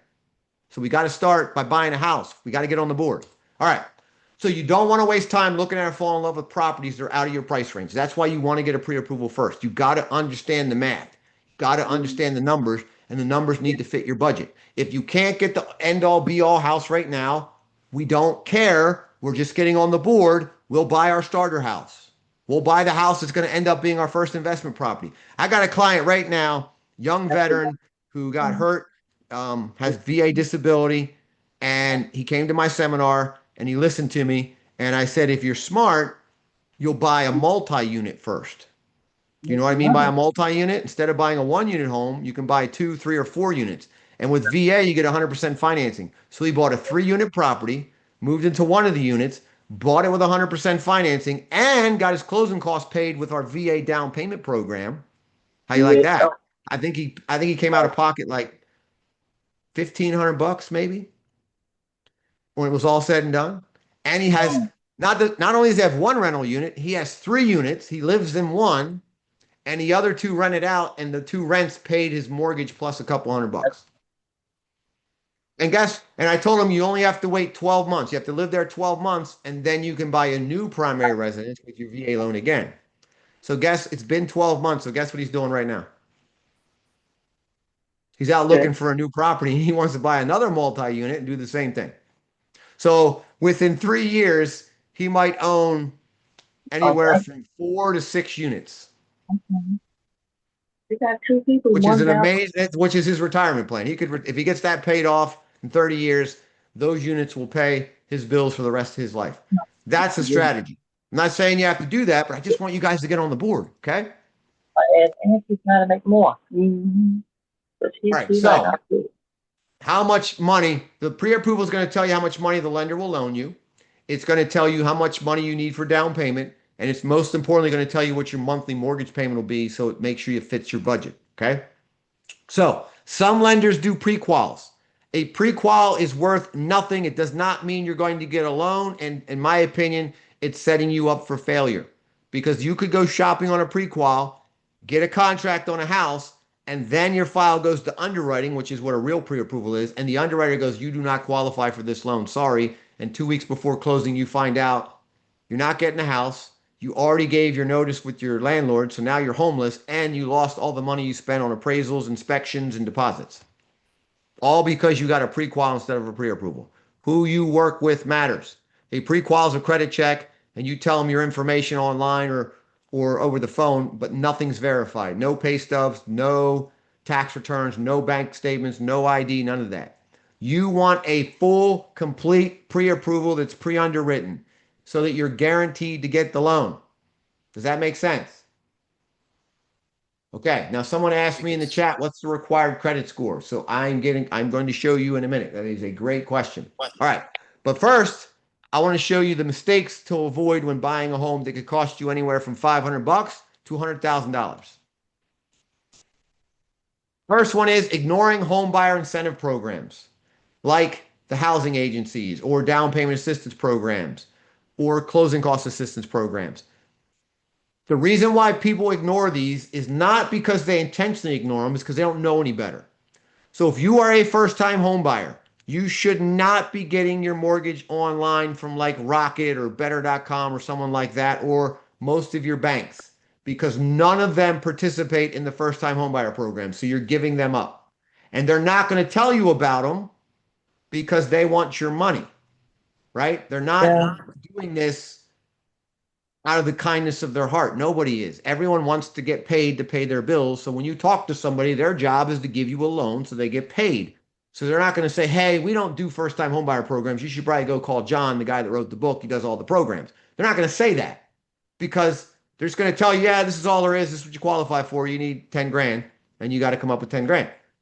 So do not ignore homebuyer incentive programs. It can cost you up to $20,000 plus. not applying for a mortgage credit certificate if your state has it. A mortgage credit certificate is a federal program that gives you up to $2,000 as a tax credit every single year on your Oh, tax yeah, return no, if I you have did. that mortgage. Okay? Okay. Not getting pre-approved before shopping. I you know how many times I get called about loans that fall out last minute because the lender didn't do a good pre-approval and the loan got denied when it went to the underwriter? It happens all the time. Sometimes I can save them. Sometimes I go, they should have never been pre-approved in the first place. They didn't never qualify. So you want, and they're out money and possibly homeless because you do not get your money back that you spend on inspections and appraisals and deposits if you breach the contract. Okay, so you need a solid pre-approval where someone reviewed all your documents. If someone doesn't ask for all your documents, you're working with the wrong person. Not using a local lender that the local real estate knows. So my company, we have an office in every state. I do all the local lending in PA, Delaware, Maryland, New Jersey, Virginia, DC. Most people know my name or at least my company's name. So that stands out. We're like, okay, we know this company. They do the programs. They're gonna when they extend a solid pre-approval, they're gonna close. When they get a pre-approval like Rocket or some online lender, most listing agents cringe and go, nah, we'll take a different offer because they don't have a good reputation for closing purchase business. Rocket's good for refinances, but they're terrible at purchases. And you don't get any of the programs for first-time homebuyers. So, like, I get it. They got really cool commercials and they got really good internet ads, but that's not a reason to pick somebody. Skipping a home inspection. Some real estate agents will tell you to skip the inspections on the contract to make your offer look better for the seller. It can work, but I think it's a terrible strategy because you're gambling. You're gambling that there's nothing wrong with the house. Because if you buy it what we call as is with no inspections, you don't get to check it out and you close, and whatever's wrong with the house that you find out after closing, guess whose problem that is? 100% yours. If you put a home inspection contingency in the contract, you get to have a home inspection and then you can negotiate for repairs. Now, does the seller have to make the repairs? No, it's a negotiation. But if there's like a big repair and they don't want to make it and you don't want to have to pay it after closing, then you get out of the contract before you're stuck with this big repair. So guys, if it needs a new roof, that's anywhere, depending on the size of the roof and how high it is, between $10,000 and $25,000 for a new roof. Hot water heater, $1,500. Total heater is between 5 and 6 grand. Air conditioner, throw it out on top, you're at 10 grand. Do you understand why you shouldn't skip a home inspection? Okay. That's just my opinion. And then prepaying your mortgage would cost you about 113 grand. That's the difference between saving 37 in interest and what you could have made on the investment, which we talked about, right? So these are all costly strategies that cost you money. All right. Getting ready to buy a home. Are you ready to buy a home? Your first step is, do you have steady income? Lenders lend on what's called your ability to repay. Do you have enough income that you can prove that you can afford to pay this mortgage every month? So if you're getting paid under the table and you can't document your income, that could be a challenge and we need to figure it out, okay? And then the second thing we look at, so the first thing is your ability to repay. The second thing we look at is your willingness to repay, which is, okay, when you borrow money, do you actually pay it back? So that's why we look at your credit report, and that's why we might look at how you're paying your rent. So your credit report is simply a report on how well you pay people back. So if your report says you don't pay people back, aka you got a really low score, we put you in the Get Mortgage Ready program, and we fix your report card so that it shows that you pay people back, because that's essentially what your credit score is. Do you have low to medium debt? If you're up to here in consumer debt, we might want to work on your budget to get that down first, then get you in the house. We'll look at your debt. We'll look at your debt to income ratio, and we'll tell you if we need to pay stuff down first or not. Then the most important thing is, guys, do you have cash for closing costs and down payment? If you got $50 in your bank account, you're not buying a house. You can't even write a contract because it costs money to buy a house. I don't care what crap you see on the internet about, oh, buy a house with $500. You're going to spend more than $500 because you got to write a deposit check when you write the contract, which makes the contract legal. Minimum's $500, but traditionally the seller wants 1% of the purchase price. So if the purchase price is $300,000, they typically want $300. Now, if you got a really good agent, they might be able to negotiate to get it down to 500 or 1,000 deposit. Now that goes towards whatever money you need to buy the house, but you still got to have the money to write the check. Then if they accept your offer, they're going to cash that deposit check, and then you got to pay for your inspections and your appraisal up front. Okay? Great question. I will get, Cheryl asked about if he paid off the debt and he deleted your trade line. I'll talk about that in a minute. All right. Do you have 2 months reserves of PITI in the bank? So anyone know what PITI is? It's not a wrapper. Nope. That's your mortgage payment, principal, interest, taxes, insurance. Now, when you're going to qualify for a loan, if you've got high credit scores and or low debt to income ratios, you probably need no reserves to buy the house. What is a reserve? Reserve is money you have left over in the bank after you buy the house. So if you've got a lower credit score and or possibly a super high debt to income ratio, in order to get approved, you might simply need 1 or 2 months reserves. I will tell you that during the process so you know. Some banks will say, oh, you got denied because you don't have enough money. I'll go, okay, that didn't work, but what if we put reserves in? Oh, magically, 2 months reserves, you qualify. So great news. You just got to save up 2 months reserves. So a reserve is 1 month's mortgage payment. So if your mortgage payment is $2,000 and you got $4,000 in the bank left over, you got 2 months reserves. My team and I will tell you if you need reserves or not when you're applying for the mortgage. All right. Do you have the ability to make the mortgage payments? This is the most important one. Just because I'll give you the loan doesn't mean you should take the loan. Does the payment fit your budget? That's a super huge, important question to ask yourself, and that's why I want you to do a budget, okay? All right, so getting ready. Next step. First step, do your budget. I need to know how much is coming in, how much is going out, and what's left over so we can determine what you can afford. So guys, if you do your budget and you've got $100 left over every month and your rent is $1,500 and you tell me you can afford a $2,000 a month mortgage payment. So let me go back again. You got $100 left over in your budget every month and your rent's $1,500 and you tell me you can afford a $2,000 a month mortgage payment. What does that tell me? You're bad at math. What's the most you could possibly afford based on that budget? $1,600 because you're replacing your rent at $1,500 and you have $100 left over in your budget. Add those together. That's all you possibly have to spend on a mortgage payment, unless you change your budget. There's only 3 ways to change your budget: spend less, make more, or a combination of both. Make sense? Yeah. Okay. Second thing, get the soft credit check. Doesn't hurt. It's not a hard inquiry. Let's get the soft credit check. We're going to do a mortgage credit check, which is different than what you probably checked. And we're going to talk about that in a minute. Your score that you got is called a consumer score. And 90% of the time, you got a completely different score than your mortgage score. And you get upset when I pull your credit. And the reason why you're upset is you think your score dropped, and it didn't. You just happened to check the wrong score. Third thing, do you have an emergency fund? Do you have money left over in a short-term money market account in case something happens? If you don't, that's okay. But after you buy the house, your number one goal after you buy the house is not to go buy new furniture. It's to get 1 month's worth of bills saved in your money market account. Then you can go buy new furniture, but not with your emergency fund. Your emergency fund is specifically for an emergency. Now, guys, this is important. Contrary to what my wife thinks, I know it's going to sound crazy, but a new pair of shoes is not an emergency. You do not get to buy that out of the emergency fund. Am I clear?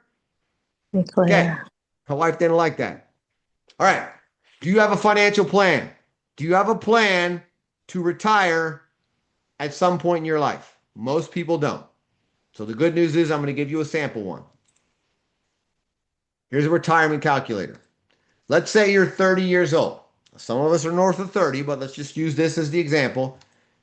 You partied like a rock star in your 20s and you got $0 in your retirement account. So you don't have any money in the bank. So you got nothing. You make $30,000 a year. That is not a lot of money.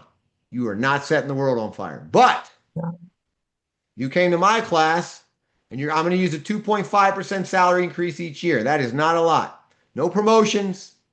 You just get the 2.5 every year. You don't go anywhere. You're flat. But you're going to commit to taking just 10% of that $30,000 pre-tax every paycheck. Let's say you're paid bi-weekly. That's $92.31 out of your check pre-tax or 24 hours per year. You do that every paycheck from age 30 to age 67, and you're going to put it in the S&P stock index or the equivalent in your retirement account, which is going to give you a 10% return. So at 92.31 bi-weekly from age 30 to age 67, how much money do you think they'll have in the bank? Anyone want to guess? Because that's not a lot of money, is it? Yep, someone got it, $1 million. Now, most of you work for an employer that actually gives you free money. And some of you go, oh, I don't like free money. Don't give it to me. How does your employer give you free money? Outside your pay, how do they give you free money? Anybody know? They match your You guys are 401k. all going, well, my employer doesn't give me free money. What are you talking about, John? Who giving out free money? If your employer has a retirement account, 401k, 403b, and they match, you ever heard the employer match? Anywhere from 1 to 6%? That means if you put in 10% and they match 4%, how much are you getting every paycheck? 14%. If they match 6, you're getting 16%. You would have almost $2 million on a match. How many of you are getting the full match and getting all of your free money? If you're not, that's your homework. Go find out if they match and find out how much you need to put in to get all your free money. See, rich people think different than poor middle class. They're like, hey, how do I get the free money? And how do I get the free money to make me even more money? That's what you're doing right here. You're taking your money, only 10%, and having it make you more money over 37 years. But also, how do I get my employer's money to make me even more money? Guys, this is crazy, right? How many people knew this? So guys, that's your homework. A, if you don't have it set up your retirement account. And then B, find out how much of a match you get. And then C, find out how much you need to contribute to get the full match. All right. So that's how you end up retired. So we're going to own a house and we're going to have money in our 401k and all of you can retire. That's exactly what my dad did. Okay. How much money do I need to buy a house? All right. Here's a sample. Now, guys, I'm going to make you feel bad, but don't jump off because then I'm going to make you feel good. All right. Are you with me? I promise you. I'm going to make you feel like, oh my God, I can't buy a house. And then I'm going to make you go, oh, I can buy a house. So just stay with me. So average purchase price right now, depending on the area, is somewhere between $275,000 and $500,000 for a first-time home buyer. Just depends on what state you're in and what area. So let's use an average in the middle there of $400,000. FHA is what most first-time home buyers do to buy a house. They will let you put as little as 3.5% down. They will not let me lend you the whole $400,000. So you have to come up with a $14,000 down payment. Okay. Now, you're going to need more than $14,000 because when you buy a house for $400,000, it's going to cost you more than $400,000 from what are called settlement costs, appraisal, transfer tax, courting fees, attorney fees, title charges, title insurance, lender fees, all that stuff. On average, about 15 grand on a $400,000 house. So you need $29,000 to buy a $400,000 house. Now, how many of you are going, I don't have that money, right? I don't have $29,000, John. What are we going to do? Well, that's why you work with me, right? What if you don't have the $29,000? Well, that's what me and my team's job is to do. My job is to go, okay, how do I get that number down? Well, I'm going to go find a down payment assistance program for you called a DPA. Now, which one I find is going to depend on a lot of things like credit score, total household income, whether you've owned a home or not in the last 3 years, what state or county you're buying in. All of that is going to determine what specific program I cover for you. So I can't cover all the programs because this is for people buying in any state. When you take action at the end and fill out the form, we will, based on where you're buying and your credit score and all of that, we will tell you what your options are. But I'm going to find you an option, okay? So let's say I get you in our 5% $20,000, which would be $20,000 PMI Empower program, because that I can do in any state, and you only need a 580 credit score. Okay. The realtor, right now in this market, you can get seller paid closing costs. So let's say I get your realtor. I say, hey, I tell your realtor, I need you to negotiate seller paid closing costs of $5,000. Okay. So now you went from needing 29,000 to only 4,000. Is that better? Now, what happens if your realtor can't get the $5,000 from the seller? Then how much money do you need? I need you guys to have some basic math skills. If I tell you to get 5 from the seller and the seller says no, then how much money will you need? Well, your 5 that you didn't get from the seller goes to your 4. You need 9,000. So if you ain't got 9,000 and the seller says no to the 5, then don't accept the offer because you're not going to have enough money. Does that make sense? We got to say, well, now I need it. I can't, I don't have the 5. Now, if you got 6, then you could counter back. Well, okay, instead of 5, right, give me 3. Because you know you can come up with 6. But that's called negotiating. So I have to work with you and your real estate agent so we get these numbers right before you sign on the dotted line accepting a contract. Because once you get the contract accepted, we can't go back to the seller and ask him to pay closing costs. And we can't change the terms. You're now legally obligated to buy the house under those terms. That's why my team and I do not want you to sign on the dotted line on a contract before we've told you what your payment is and your cash to close is based on the terms you're getting ready to sign. Does that make sense? Please, please do not negotiate with your realtor without us, because property taxes change, homeowners change per property, right? All these things can change. I need to make sure you're okay with the cash to close and the payment before you write the offer. Those are the 2 most important things when you're buying a house as a first-time home buyer. What's your total monthly payment? How much money do you need? Okay, 2 important terms buying a house. LTV is loan to value, which is a comparison of the purchase price to the value. So let me give you an example. 100% loan to value is if you're buying a house for 200, I'm going to loan you the whole 200. You have no down payment, 100% financing.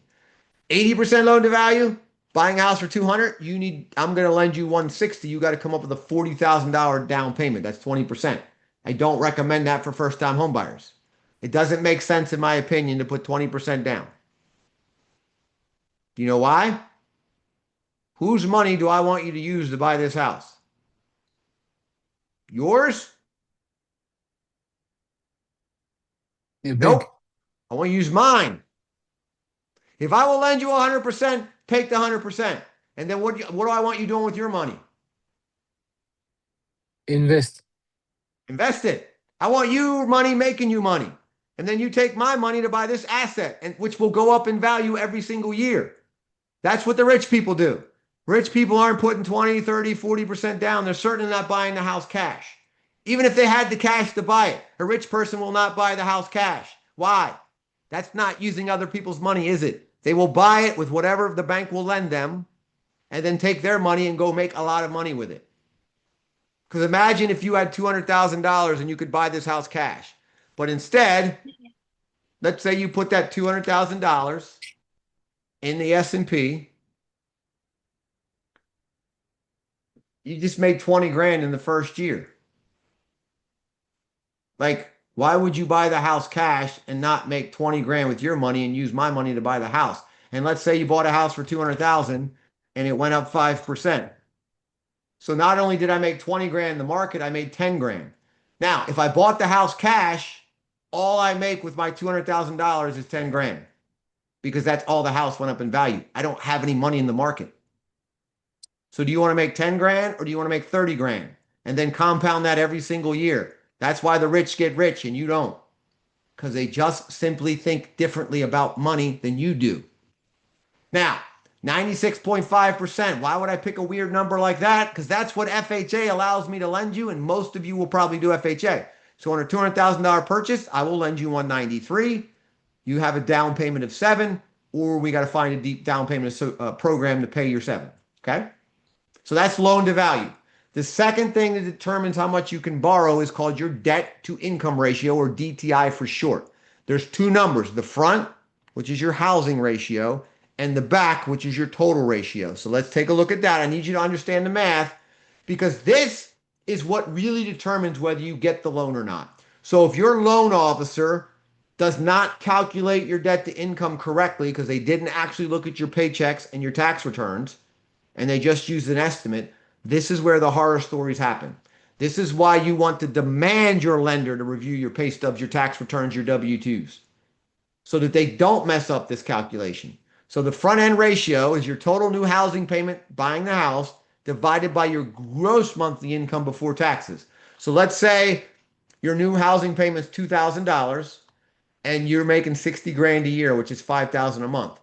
Your front end ratio is 40%. That means you're going to use 40% of your gross income to pay the mortgage. The guidelines for your front end ratio go between 31 and 46%. You can't go over 46.9%. You will not get approved. So in this case, would I get approved for this mortgage? Am I within the guidelines? Yes, I'm between 31 and 46. I'm good to go. Now, the second ratio is called your total ratio. It's almost the same calculation. We take your housing payment, but we're going to add in all the minimum payments for your debt. That's on your credit report. So your credit card minimum payment, your car loan, your student loan, whatever.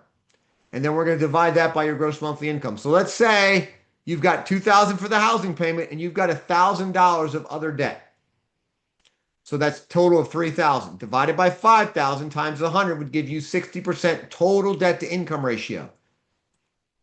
The guidelines go from 43 to 56. You cannot get approved for a loan above 56.9% total debt to income ratio unless you're a veteran.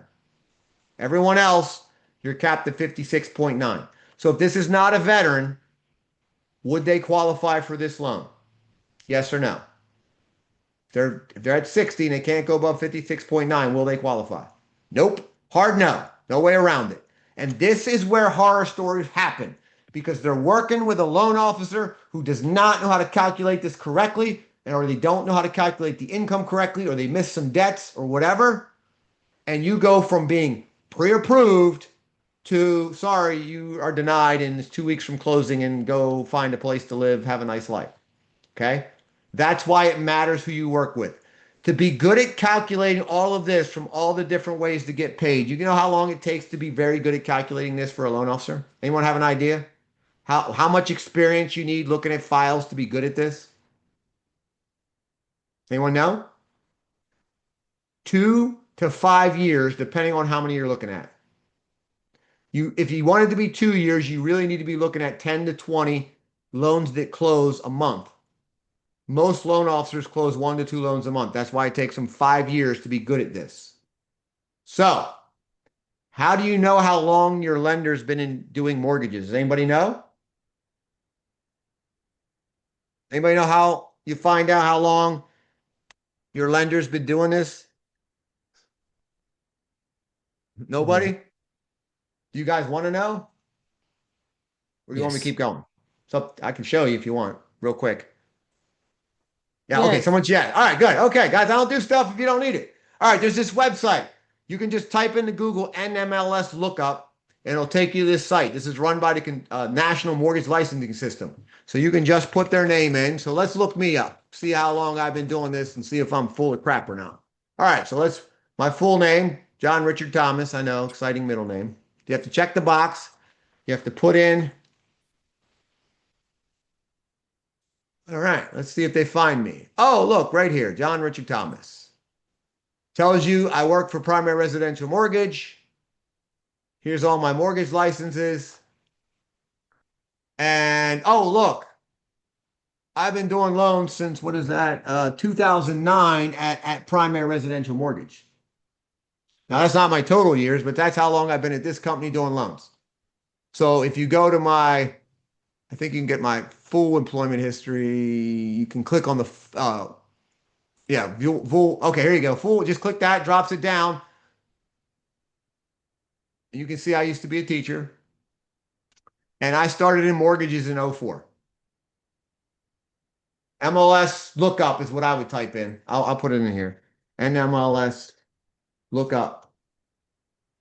So guys, I've been doing mortgages a little while, huh? You think I know how to calculate that to income ratio? Guys, the combined experience on my team is over 100 years.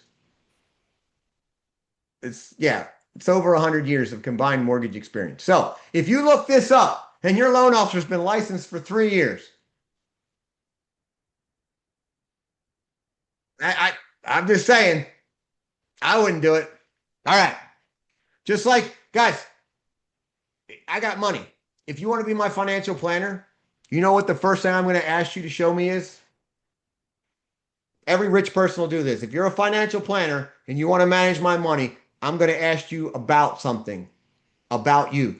I'm going to ask you to show me your portfolio. Why? Why would I ask a financial planner who wants to manage my money, their portfolio? Anybody know?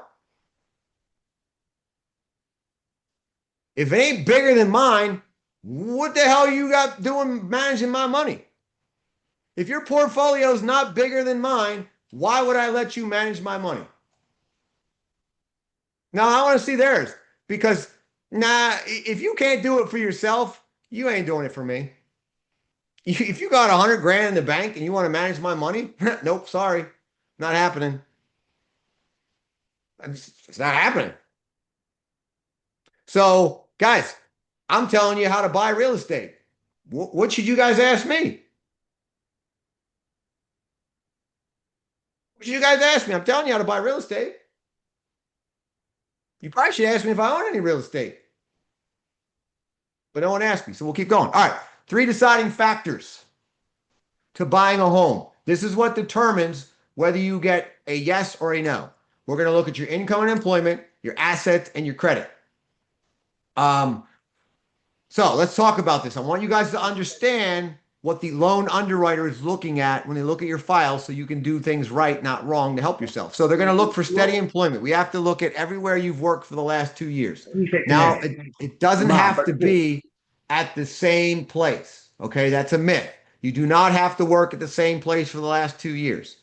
But you do have to have a 2-year work history. So if you have gaps, I have to go back more than 2 years until I get a full 2-year work history. There are exceptions, like I can use schooling or trade schooling as employment history, okay? So if you're self-employed, the rule says you need to be self-employed for 2 years. There is an exception for between 1 and 2 years, but you have to file at least 1 year of taxes. So we average your income for the last 2 years. Now, if you're a W-2 employee, we have to look at how you paid. Are you hourly? Yeah, someone said, you said you had renters. Yes. So I own rental property and I own my own house and I own commercial buildings and I've developed property. So guys, I've done almost everything you could possibly do in real estate other than wholesale. I know how to wholesale. I just don't want to wholesale. So yeah, I know what I'm talking about. So if you're paid W-2, great, but I got to see how you pay because not everyone's paid the same. Commission, hourly, bonus, shift diff, right? All of that stuff affects how we calculate your income. We can use overtime and bonuses and second jobs if you've had them for 2 years. Okay. What if you were out due to health for over a year and went back to work? Small gap. Sure. I just have to look at your file. Depending how you went out and for what, there might be, and if you went back to the same employer, there might be no wait period, but it just depends. So there could be a short wait period or it could be no wait period. I'd have to see your individual situation. She asked in the chat a question if you were out due to health. So I would say fill out the app. Let's get your exact dates in and out, what it was for, all of that. And I'm either going to tell you yes now or yes, but we got to wait 3 months. So go out looking. Just don't write your contract to close before the 3 months are up. That's all. So I'm going to tell you, if you qualify, I'll say yes, but I might just say yes and when or yes and now. Does that make sense, Cheryl? Okay. All right. So great question. All right, now we have to verify the 2-year history like I talked about. If there's gaps, we just have to go back more than 2 years. Now, there's always exceptions for schooling and seasonal jobs and union jobs. And my job and my team's jobs is to find the exceptions for you if anything comes up. All right, assets, money in the bank. Cash is bad. And what I mean by cash, I'm not talking about money in an account. I'm talking about money under your mattress or money in a safe. The reason why is federal law requires me and my bank to verify any money used in a real estate transaction because it's the #1 way criminals launder money. So If the money's been in your account for 60 days, I don't care where it came from. Don't tell me. I don't need to know. But if you drop a $10,000 cash deposit in your bank account and I can't verify where it came from, you can't use it. All right, I'm going to tell you really quick how to launder your money so you don't have to deal with this. If you got 10 grand cash under your mattress and you can't prove where it came from, put it in the bank today and then just wait 60 days. I don't care where it came from. I don't want to, I don't know. Doesn't matter. Now it's seasoned. Ever hear what I just said? If you can't verify where your money's coming from, put it in the bank, your bank account right now. Then after 60 days, it's what we call seasoned. I don't care where it came from. I don't want to know. I don't need to know. But if you magically come up with 10 grand 2 weeks before closing, you ain't using that to buy the house. That's illegal. If I can't source it, the federal government says you cannot use it. This is one of the biggest challenges for first-time home buyers is they don't tell me exactly where the money's coming from up front so I can tell them exactly how to get it in the bank or how we're going to use it. And then 2 weeks before closing, they do something stupid and I can't change it. And now we have a problem. Did everyone hear what I just said? So wherever your money is and wherever it's coming from, tell us right now at the pre-approval. Because then I can tell you what we got to do to use it so there's no problems down the road. Okay? I am not the IRS. I am not the government. I don't care where your money comes from.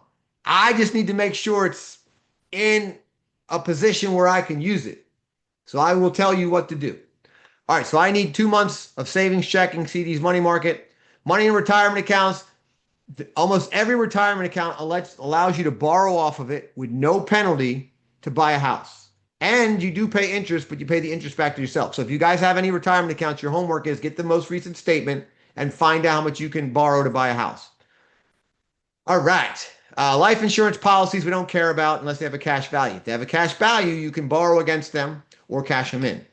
Non-liquid assets, I don't care about non-liquid assets unless you sell them. And if you sell them, don't sell them for cash because I can't use cash. Or if you sell them for cash, sell them now, get the money in the bank and wait 60 days. When you write your contract, you have to do a deposit with the sales contract. We have to source that money or you can't use it. All right? Closing costs. We have to source where that's coming from unless you negotiate the seller to pay it. We have to source every large deposit. Here's how we define a large deposit. Any deposit bigger than a normal paycheck for your account is considered large and we have to source it. So if your paycheck going in is $1,500 and you got a cash deposit of $1,000, I don't have to source it. All right, understanding credit in the home buying process. First of all, one of the first things we have to do is check your credit when you apply for a mortgage loan. Your credit report shows your debts and payment history with creditors have loaned you money. A mortgage credit report is different than any other report. Did everyone hear what I just said? A mortgage credit report is different than any other report. It's a specific version of the FICO scoring model. Most of you that got your own score got a consumer score versus a mortgage score, okay? We only use the FICO score. Let me go back one. The consumer score is a Vantage 3.0 model. It's got the same score range, but if you go to Credit Karma and get your consumer score, it's going to be anywhere from 20 to 100 points higher than your mortgage score. Everyone hear what I just said? If you went and got your consumer score from your credit card company, from Credit Karma, from wherever you're getting it, it's probably a Vantage 3.0 score and it's 20 to 100 points higher than your mortgage score. Your mortgage is a FICO score and it's a specific version of FICO. Now, in order to get a score, you got to have trade lines. What are trade lines? Student loan, car loan, credit card, personal loan. Those are trade lines. They give you credit. Most credit reports do have errors. So if there's errors, then we need to get them fixed. We do have the ability to do a rapid rescore. If you're in the middle of trying to buy a home and we got to get something fixed, we can do a rapid rescore. It happens in 3 to 5 days. But typically it takes 30 days to get your credit report updated. You will actually get 3 scores. One from Equifax, one from TransUnion, one from Experian. We have to use your middle score, not your average. So if you got a 700 with Equifax, a 651 with TransUnion, and a 649 with Experian, we have to use your 651 middle score. Now, if there's more than one borrower on the application, we have to use the lowest middle score of anybody on the loan. Okay? Lowest middle score of anyone on the loan. And no, you cannot mix and match income and credit. I can't use your husband's income and your credit. In order to use his income, he has to have the minimum score to go on the loan. All right. You want to get a free copy of your credit report? We're going to do a soft pull. Go to the link I put in the chat, right? And which will take you to this site, right? And we'll get your free credit report. If the score doesn't qualify, do not worry. We're going to put you in the Get Mortgage Ready program. All right. Now, the credit card companies were allowed to sell your data to whoever wanted to buy it until last month. So I used to tell everyone to go opt out at optoutprescreen.com, but now they're no longer allowed to sell your data. So you won't get a bunch of calls from people telling you, hey, I saw you had your credit check. Do you want something? So I used to tell you to opt out, but it literally just stopped last month. All right, how's your score used for a mortgage? Your score determines the maximum loan to value I'm allowed to lend you because it's going to determine which program you qualify for. And it can also determine your interest rate, called risk-based pricing. Lower the score, the higher the rate, unless you're using a housing agency. When you're going through the housing agency, everyone gets the exact same rate. It doesn't matter. Your score determines which programs you qualify for because every program has a different minimum score to apply. Now, someone asked this question. Hopefully you're still on. What's the minimum scores? FHA goes down to 500 with 10% down. They go down with 580 or higher, they'll let you do 3.5% down. Most down payment programs start at 600. Each state housing agency is higher. Like Delaware's a 620, Maryland's a 640. I think PA's a 640, but they have a DTI cap unless you're at 660 or 680 higher. So each agency is different. But as I said, there's different programs. I can get you a program starting at actually 580. Okay. VA actually has no minimum score. Now, banks have a minimum score, but VA does not set a minimum score. So we follow VA's guidelines. So we don't have a minimum score for veterans. Conventional 620, USDA is 600. Hopefully that answered your question. All right. Can't get a mortgage with no credit. So if you have no score, we got to get you a score first. So how do you establish credit if you have no credit? Well, you get a secured credit card. You send them $300. They'll send you a credit card with a $300 limit. Use it for normal purchases, but don't charge more than 30% of the limit. And I recommend paying it off when the bill comes because then you don't pay any interest. Okay? So pay more than the minimum. Pay it off in full if you can.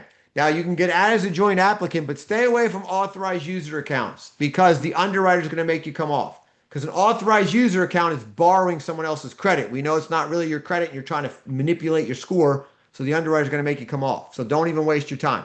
Joint applicant's different. But an authorized user, no good. All right. How to improve your credit? Well, pay your bills on time. Every late payment you make drops your score. Keep your balance below 50%. 30% is even better. And don't close accounts because that can drop your score because you lose the credit history. I know someone said that had to happen to them.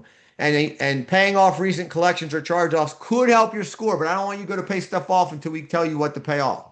Because if you pay off something that's too old, it could actually drop your score. And then get as a joint applicant, stay away from the authorized user. And then get a secured credit card to build credit. So, tools to build your credit. I like this site, securedcreditnow.com. It reports to all three bureaus. And you give them a credit card, $300, right? Reports to all three. I will show you what that link looks like. Just so, let me go there. Credit now. Hopefully I spelled that right. Okay. So this is, if you go to the securedcredit.com, and I'll put it in the chat.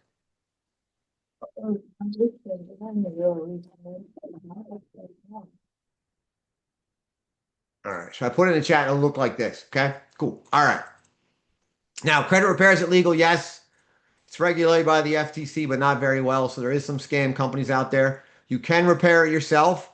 but you got it. If you want to repair it yourself, I can send you to a self-study course you can pay for and try and fix it yourself, or you can hire a company. It's quicker if you do, it's done right, and a good company will negotiate settlements on your behalf. So the one I recommend is My Credit Guy. There's no upfront fees. They have a custom tracking portal and they guarantee their results. So if you need a recommendation, we'll send you over. They'll do a free consultation, tell you exactly what they'll do, tell you what it'll cost. You sign the contract. They work on it for the first 30 days to show you results first before you ever pay a dime. And if they don't do what they say, they give you all your money back. So no risk. All right. Types of homes. Single family residence, SFR, means it's not attached to anything else. A townhome or a row home means they're attached. You can have an inside or an end unit. Condominiums, this is where you buy a unit. You don't own the building or the outside of the structure. So it can be a condo like a house, like an apartment, or it can be like a condo that's a townhouse. So in a condo townhouse, you own the inside, not the outside. When you're buying a condo, it's going to be more expensive than a regular home because you're going to have a condo fee of anywhere from $200 to $1,000 a month on top of your mortgage payment. So when you're looking at condos, we got to make sure you still qualify for them based on your price range. Manufactured homes. These are pre-built homes. They can be pre-built fabs where they fabricate them on the property site, or it could be like a mobile home you see in the picture. They can be single wides or double wides. We can finance them, but there's two types of mobile homes. There's mobile homes where you own the land, and that's considered real estate, and you can do down payment programs. And there's mobile homes where you pay a lot rent or a land lease. Those are not real estate. You cannot use any programs to buy them. It's 5% down, no programs. It's called a chattel loan. Okay, now, if you want to know the difference and you want to read up on this, I'm going to show you guys a website. I will put this in the chat. If you go to this website, DelawareMortgageLoans.net, and you click this loan programs tab, every possible loan program you want to know about is here. So if you want to know about manufactured homes on lease lands, you click that. It'll tell you about chattel loans. There's a video, okay? It's got everything you ever want to know. If you just want a regular manufactured home, boom, there you go. Regular manufactured homes, there's video, everything you want to know, okay? Plus any other loan type you could possibly want to know. FHA, FHA 203K, FHA one-time closed construction loan. Every loan type you could possibly want to know about is on here, so I will put that in the chat as well. Now, again, this is a Delaware site, but the loan programs all work the same. This is just my Delaware site. So on there, I do have the Delaware down payment programs that you can go through, and I have them by county. So if you scroll down to the county portion, it tells you the ones that are out of funds because there's bad information online, and it tells you what your options are by county. I do have a Maryland page as well and a PA page. All right. So, new construction. Again? What's that? Can you put the site up again? It's in the chat. It's in the chat. Okay. Can you see the chat? Oh, yeah. Okay. Yeah. And there'll be a follow-up email and I'll have those links in it as well. Okay. All the links I give you will be in the follow-up email as well. Okay. Okay. But there's the site again. It's just DelawareMortgageLoans.net. Okay. And then if you click on loan programs, it has all the loan programs you can read about. Okay. And then the programs for down payment. If you want to know about first-time homebuyer stuff, you can click on the first-time homebuyer stuff and learn about that. So I've got all the educational resources you guys need. All right, new construction. 2 ways to buy new construction. Traditional way, you find a neighborhood where there's a builder building homes. You go to the builder, you negotiate a price. They build the house. Then you close and buy it with a regular mortgage. The second way to buy new construction is you find a lot and you get a custom builder and you have to build it with a construction loan. There are construction loans to build homes, but a lot of lenders do not do them. I do all the construction loans. So if you want to do like an FHA, you can actually do an FHA one-time closed construction loan to build a house. Okay, so you just click on the tab. There's a video, walks you through everything. And we actually we're the only lender in the country that has a down payment assistance program for an FHA one-time closed construction loan. So you can actually get your 3.5% as a down payment assistance. You can't use any regular programs when you're when you're building a house, because all the programs for down payment, other than the one we have, require the house to be built at closing. Okay. So, but we do have an option, but we have a VA one-time close, we have a conventional one-time close, and a USDA one-time close. If you want to find a lot in a builder and build your own home, you can certainly do that. Okay. All right. Now, in Delaware, there's a builder called Handler Homes. Next Saturday, they've got an open house showcase. They've got some deals on their quick deliveries. Okay. And in this community, they've partnered with us and they've got some below market interest rates. They've got 3 different programs available, 3, 4, or 5% down payment assistance.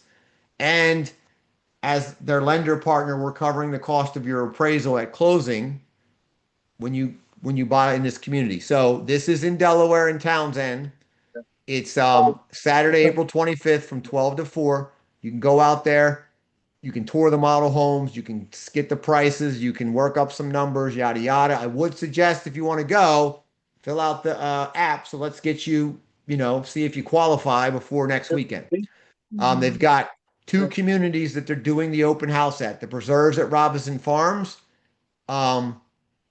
Townhomes, which is what you guys were probably looking for, most of you, right? Great starter home, amazing homes. And then if you're a little bit older and you want a 55 plus, they do have a 55 plus community they're doing the open house at as well. So that's next Saturday.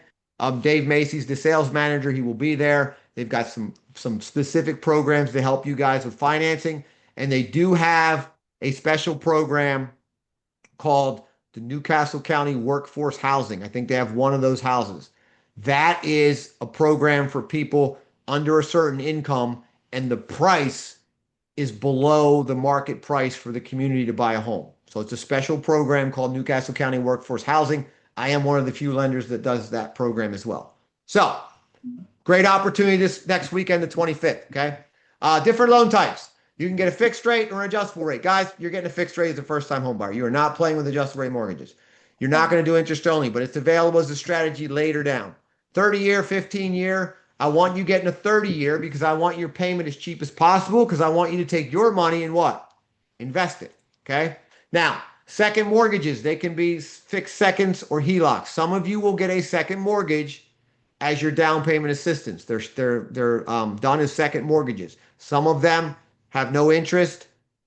Some of them are forgiven after a certain time period. Some of them you make payments on. It really depends on the program and your qualifications. Okay. All right. Mortgage credit certificate program. Delaware used to have one, but they got rid of it August of last year. Maryland has one, but it's out of funds right now. Virginia still has theirs, and I think New Jersey still has theirs. So depending on where you're buying, if the state offers this, we want to look into it, but you can only get it at closing, and your lender has to sign you up for it. If your lender doesn't participate or you don't get it at closing, you cannot go back and get it. All right. All right. Loan programs, conventional loans typically require 5% down, but as first-time home buyers, you can get 3% down. The challenge with conventional is the lower the credit score, you're going to have a higher rate and higher mortgage insurance. So typically conventional loans are good if your credit score is 660 or higher. Below 660, it gets really expensive on the rate and EMI. These are loans backed by Fannie and Freddie. The loan amounts for 2026 go up to 832,750. In high cost areas, it can be even higher. Minimum credit scores is 620. Freddie All right. Mac. Loan programs. Government, 3.5% down FHA, 0% down VA and USDA. Okay. So let's talk about FHA, because most of you are going to end up FHA.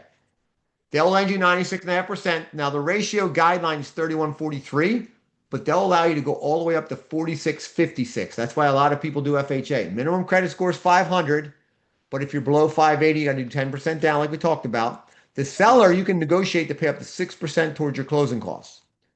They do have upfront mortgage insurance and a monthly mortgage insurance, but that's included in your payment. And you can also, special thing with FHA is you can have somebody co-sign to help you buy the property and they don't have to live in it. Okay. And one of our programs, our PRMI Empower, will allow you to still use the down payment program with a non-occupant co-borrower. All of your housing agencies will not let you have a non-occupant co-borrower, but I have a program to get you up to 5% that will allow you to have a non-occupant program if your income doesn't qualify for the property you want. So we have solutions, okay? All right, and they're the most lenient for credit challenges. They also have a renovation loan called a 203K. Minimum scores of 620. You get funds to repair, rehab, or upgrade the property.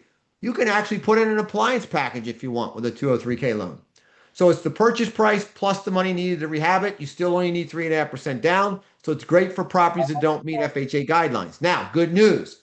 Yeah. Delaware and Maryland have a program where you can do a limited version of the 203K and get their assistance. If you're in a different state or you need to do this full version of 203K, you can our Empower program will allow you to do it with the full 203K and get up to 5%. So DSHA has Diamond in the Rough. MMP has their limited 203K paired with their down payment. So we have options through the housing agency, and we also have options if that doesn't work. We've got the PMI Empower for any state with a 203K. Okay, this is a great loan program because you can get a house below market price because it needs repairs that no other buyer can buy, because any other loan program, you can't buy a house that needs repairs. They have to be done prior to closing unless you do a renovation loan. So it's a great way to get in, fix a house, or if you find a house that you really like, but it's outdated, it's got carpet shag from the 70s and the appliances are old, do a renovation loan. We'll do new carpet, we'll do new kitchen, new baths, we'll do new appliances. Okay? These are great options. You know, and it's just fucked up. That's what I said. All right, so VA loans. If you're a veteran, hands down, best loan ever. 100% financing. If you have full entitlement, if you're buying a house for $2 million, we'll lend you $2 million. Okay? They have a guideline for the ratios, but there's no cap on VA loans on the ratios. As long as you meet the residual guideline, they don't care about the ratios. No minimum credit score. Seller can pay all your closing costs. No monthly mortgage insurance. Very competitive rates. If you are a veteran, do the VA loan. We actually have a VA renovation loan as well. Okay? USDA. This is how you get 100% financing and not be a vet. Okay? There's no loan limits, but it's limited by geographical restrictions. Okay? Minimum scores is 600.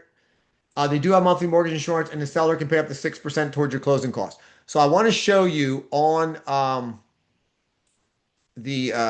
want to bring this up on the website. I'll do this really fast because I know I'm over a little bit, but I want to make sure I give you guys everything. And it is recorded if you have to jump off.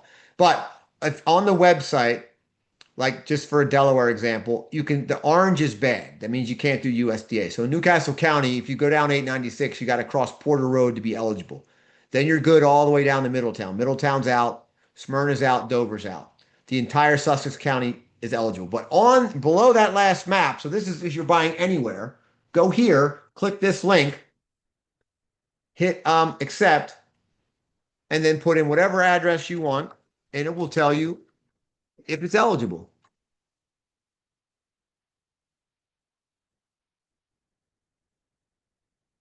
So I just put in an address that's in Newcastle County, but the best part is if you scroll out, you can go anywhere you want on the map and it'll show you. And you can scroll back in. So as soon as I go over the bridge in Jersey, look, I'm all good. Anything white is good, orange is bad. So if I go out into Maryland, as soon as I get outside of the Cecil County, Elkton area, Fair Hill, I'm good. All the way down till I get to the bridge, right? So you can kind of zoom out and see orange is bad, white is good. So that you can get that right off the website, okay? All right, and then we also can do a USDA renovation loan and a USDA one-time close construction, just like we do a VA one-time close and an FHA one-time close. So you have all three options on all three loan types. And you have a one-time close construction on a conventional as well. All right, loan approval. I'm going to go real fast. I know I'm over time. Hopefully this is worth it for you guys. We're going to verify your income with the pay stubs, W-2s, the tax return, confirm your down payment and closing costs are in your bank account, or verify where it's coming from. Is it a gift funds? Is it 401k? Or are you getting the seller to help you?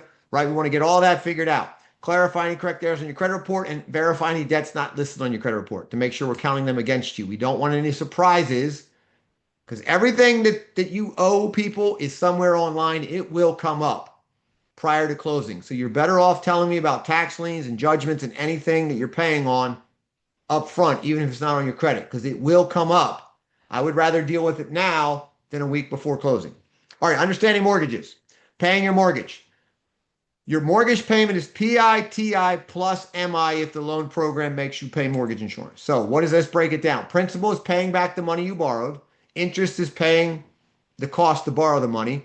And then your property taxes are part of your mortgage payment as well. We take your yearly taxes divided by 12 and add that to your payment. And then the same thing for your homeowner's insurance. We add it up, divided by 12, and it's added to your payment. And then the mortgage insurance is added on. If you have to pay a homeowners association, it is not included in your mortgage payment. You have to pay that separate. All right, what affects your interest rate? Guys, if you call me up and say, hey, my name's Bob, what's your rate? I can't give you a rate unless I know your credit score, your loan to value, your rental payment history, the size of the loan, your combined loan to value, your rate lock period, the location of the property, whether it's a primary residence or non-occupied. Oh, but wait, there's more to give you a real rate. Level of documentation. Is there a prepayment penalty period? Are you escrowing or not? What's your amortization period? Is it fixed versus adjustable? Are you doing prepaid points? And what loan program you're doing? Now, if you give me all that information and I give you a rate, does anyone know how long it's good for? How long is your mortgage rate good for? Anybody know? If I give you a quote right now, how long is that good for? Nobody knows? Nobody has a clue. 30 days? 60 days? 2 weeks? 30 days. Okay, I got a couple 30 days. Nope. You wish.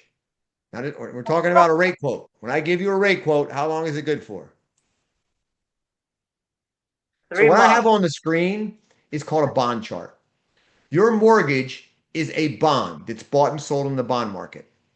So when the price of the bond is going up, like on the screen right here, the rates are actually going opposite. They go down.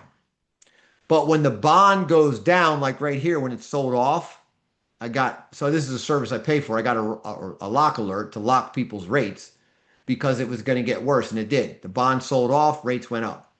Then it did a slow recovery. Look how long it took to get back up here. It took from August 11th all the way to August 27th to get back to the rate we had right here.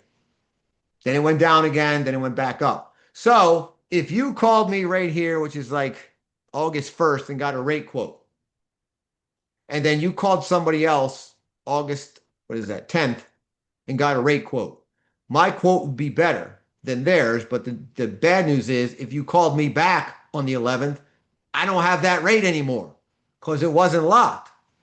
So here's the bond chart live from Friday. So this is where rates were. Then the Iran war started. The bond chart sold off. Rates spiked all the way back to where they were over a year ago in less than 2 weeks. So if you had a rate quote on February 27th and it's not locked, is that rate quote any good today? Is it? Nope. Because rates change when? Every single day, the rates change. And if you don't have a rate locked, you don't have a rate. And look here, if you called me in the morning on this day and called me back in the afternoon, the rate was way worse, just in one day. Oh, wow. Now, the good news is, based on some ceasefire information, the price of oil going down, the bond market started to rally back, so rates have started to get back lower. So guys, it's impossible to get the lowest rate. Did you hear what I just said? Because you'd have to call 1,000 lenders in a minute and get rate quotes. Wow. You guys, can you call 1,000 lenders in a minute and get rate quotes? No. Now here's the good news. The difference between the best lender and the worst lender on any given day is 0.25%. And none of you want the lowest rate. Did you hear what I just said? None of you want the lowest rate. You think you do, but you don't. I'll prove it to you right now. Anyone on here want to play along with me? Who wants the lowest rate? And I'll prove you don't. I need a volunteer. Anybody? Nobody wants to volunteer and get the lowest rate possible? Somebody. Oh, jeez. All right, I'll show you anyway. Here's how you get, oh, okay, me. All right, great. Thank you. Thank you very much. That was Renetta. So Renetta, here's how you get the lowest rate. You're going to get a 10-year term. and you're going to pay 3 discount points to buy the rate to the lowest possible. That'll give you the lowest rate. The 10-year term has the lowest rate with 3 discount points. Now, what is a discount point? It's 1% of your total loan amount. So let's say you're borrowing $300,000. So in addition to your down payment and your normal closing costs, you have to bring an extra $9,000 to get the lowest rate, and you have to take a 10-year term. What you're going to tell me is you can't afford a 10-year term. And you're probably going to tell me you don't have an extra $9,000. So nobody wants the lowest rate. Can we agree on that? Can we agree? Nobody on here wants a 10-year term, and nobody wants to pay an extra $9,000 to buy the rate down. Yes. Yes. Okay. So stop looking for the lowest rate. Guess what rich people don't do? Rich people do not shop mortgages based on rate. Did you know that? Guess who shops mortgages on rate? Poor people. Poor people, middle class, because they don't know how to shop mortgages. I'm going to tell you right now, the 2 most important things to you are payment and cash to close, not the rate. Did you know I can give you a lower rate and a higher payment? Did you guys know that? No. Right, because the lowest rate's a 10-year term. So if I gave you a rate of 5 on a 10-year term and a rate of 6 on a 30-year term, which one has a lower payment? 6 on a 30-year term. Way lower. You guys are shopping on rate because you don't know any better. Not more. You have no clue what to shop on. So I'm telling you what to shop on. Cash to close and your monthly payment. Okay? That's what's most important. And most of you can't shop your rate anyway. Most of you as a first-time home buyer are going to do your state program. Did you know every single buyer, whether you have an 800 credit score or a minimum 620 credit score in Delaware, you get the same exact rate if you go through the Delaware State Housing Authority? Do you guys know that? No. That's why I laugh when people say, I'm going to go shop that. I'm like, okay, good luck. How about I just show you the website where the rate is? And then you go, oh, you mean it's the same for everybody? Yeah. Yeah. If you are going through PA housing, New Jersey housing, VA housing, Maryland housing, pick your state, you all get the exact same rate for the same program. You can't even shop it. That's why I laugh. Stop focusing on rate. Focus on the programs that you qualify for. And guys, cash to close and rate are on a seesaw. My job is to balance the seesaw for you. If you want a lower payment, you're going to have higher cash to close. If you want lower cash to close, you're going to have a higher payment. So we have to figure out how to balance the seesaw to fit your situation. That's why it matters who you work with. We're not shopping for coffee. We're shopping for mortgages and programs. Okay? All right. If you guys understood half of what I just said, you're smarter than most loan officers and every realtor out there. Guys, did you hear what I just said? If you understood half of what I just explained to you, you're smarter than most loan officers and every real estate agent. All right. Been pre-approved? Nate, what do you need to know? Guys, if you've been pre-approved, you better know what loan type specifically you're approved for, what purchase price, and it better match the monthly payment you said you didn't want to go over. And you should have an estimated payment for everything, PITI and MI. And you need to know if you need any seller paid closing costs based on your cash that you have. You need to know how much money you're actually going to spend out of pocket. And you should know what program you're doing specifically. And do you have any action plans? Like some of the programs require you to complete an 8-hour HUD course. Some of you are required to just complete an online course. Some of you aren't required to complete a program at all. You should know all of that when you're pre-approved. If you don't, you better call me right away because whoever you're talking to didn't do their job. All right, what do you need to go shopping? You need an earnest money deposit, minimum $500 up to 1% of the price. How much you spend really depends on how good your realtor can negotiate. That's why, again, the realtor is important, just as important as the lender is. They're not all created equal. Money for appraisal about $600, your inspection's about $600. So the bare minimum, you need $1,700 because you're spending this up front, right? $1,200 for your appraisal and your inspections and another $500 for the deposit. So again, if you got $50 in your account, you're not going shopping for a home. We got to get some money in the bank account to pay these 3 things. Even if I do my job and get everything else paid for you, you got to spend these 3 things up front. All right, and then you need a pre-approval letter from a lender. I know a really good one. That's my one plug. Who else is on your team? First person is your lender. They should be an experienced certified mortgage planner like myself and my team. The second person is the realtor. There's two types of realtors. You want a buyer's agent, not the listing agent. The listing agent works for the seller. You want a buyer's agent that works for you. Now, depending on the state, you have to pick an attorney or a title company to represent you. Do not pick the seller's attorney or title company, because who do they represent?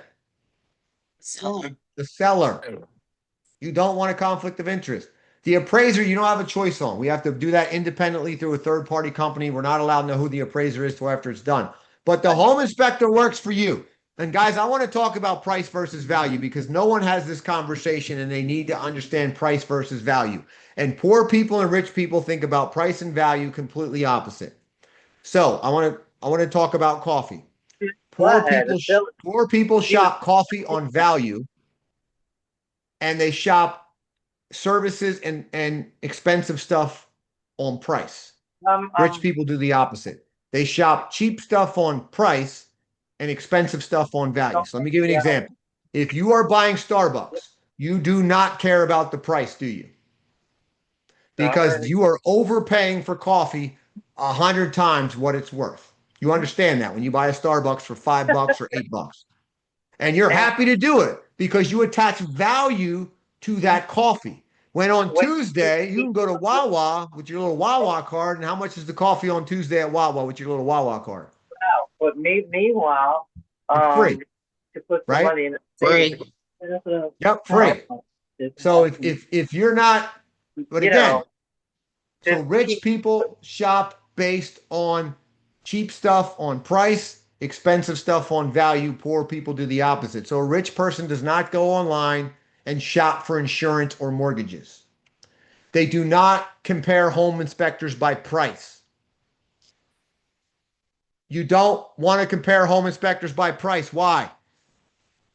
If you're the best home inspector in the state and everyone wants to use you because you're the best, how would you set your price? Would you be the cheapest or the most expensive if you had a waiting list?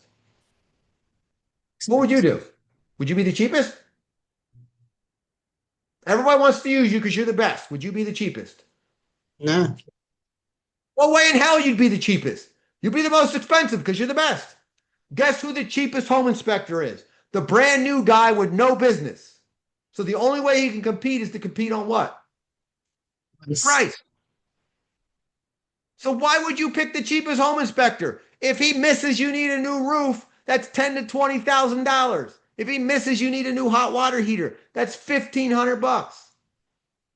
Should you shop your home inspector based on price? No. How about a home insurance? Most of you shop insurance based on what? Price. You go to Geico. You go to, or whatever. Whatever commercial's funny, the general, whatever. Rich people do not search homeowners insurance based on price. They shop homeowners insurance based on value. They find an insurance agent that's their guy or their girl, and it's their guy or their girl for a long time. And when their policy comes up for renewal, they want to know the value. What's my deductible? What's covered? What's not covered? What should be covered that's not? Okay, so I'm at risk. I want to know my risk versus my reward. They don't ask about the damn premium because if you want the cheapest, that's how, guess when you find out.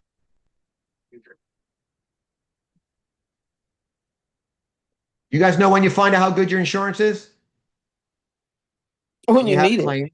when you have a claim and they go, oh, that's not covered. Remember you wanted that cheap policy? Yeah, that's not covered. Sorry. Or, oh yeah, you wanted a cheaper policy, so you have a $5,000 deductible. The claim was $4,500. You got to pay the whole $4,500. You didn't hit the $5,000 deductible yet. Is that what you want? No. So stop shopping insurance on the internet, because that person on the internet is not an advisor. They're an order taker. They will not advise you on what you should have coverage-wise or not coverage-wise. They certainly won't talk about an umbrella policy. Has anyone heard of an umbrella policy? Do you even know what an umbrella policy is? Every rich person has one. I have one. And if you don't, you should know what it is.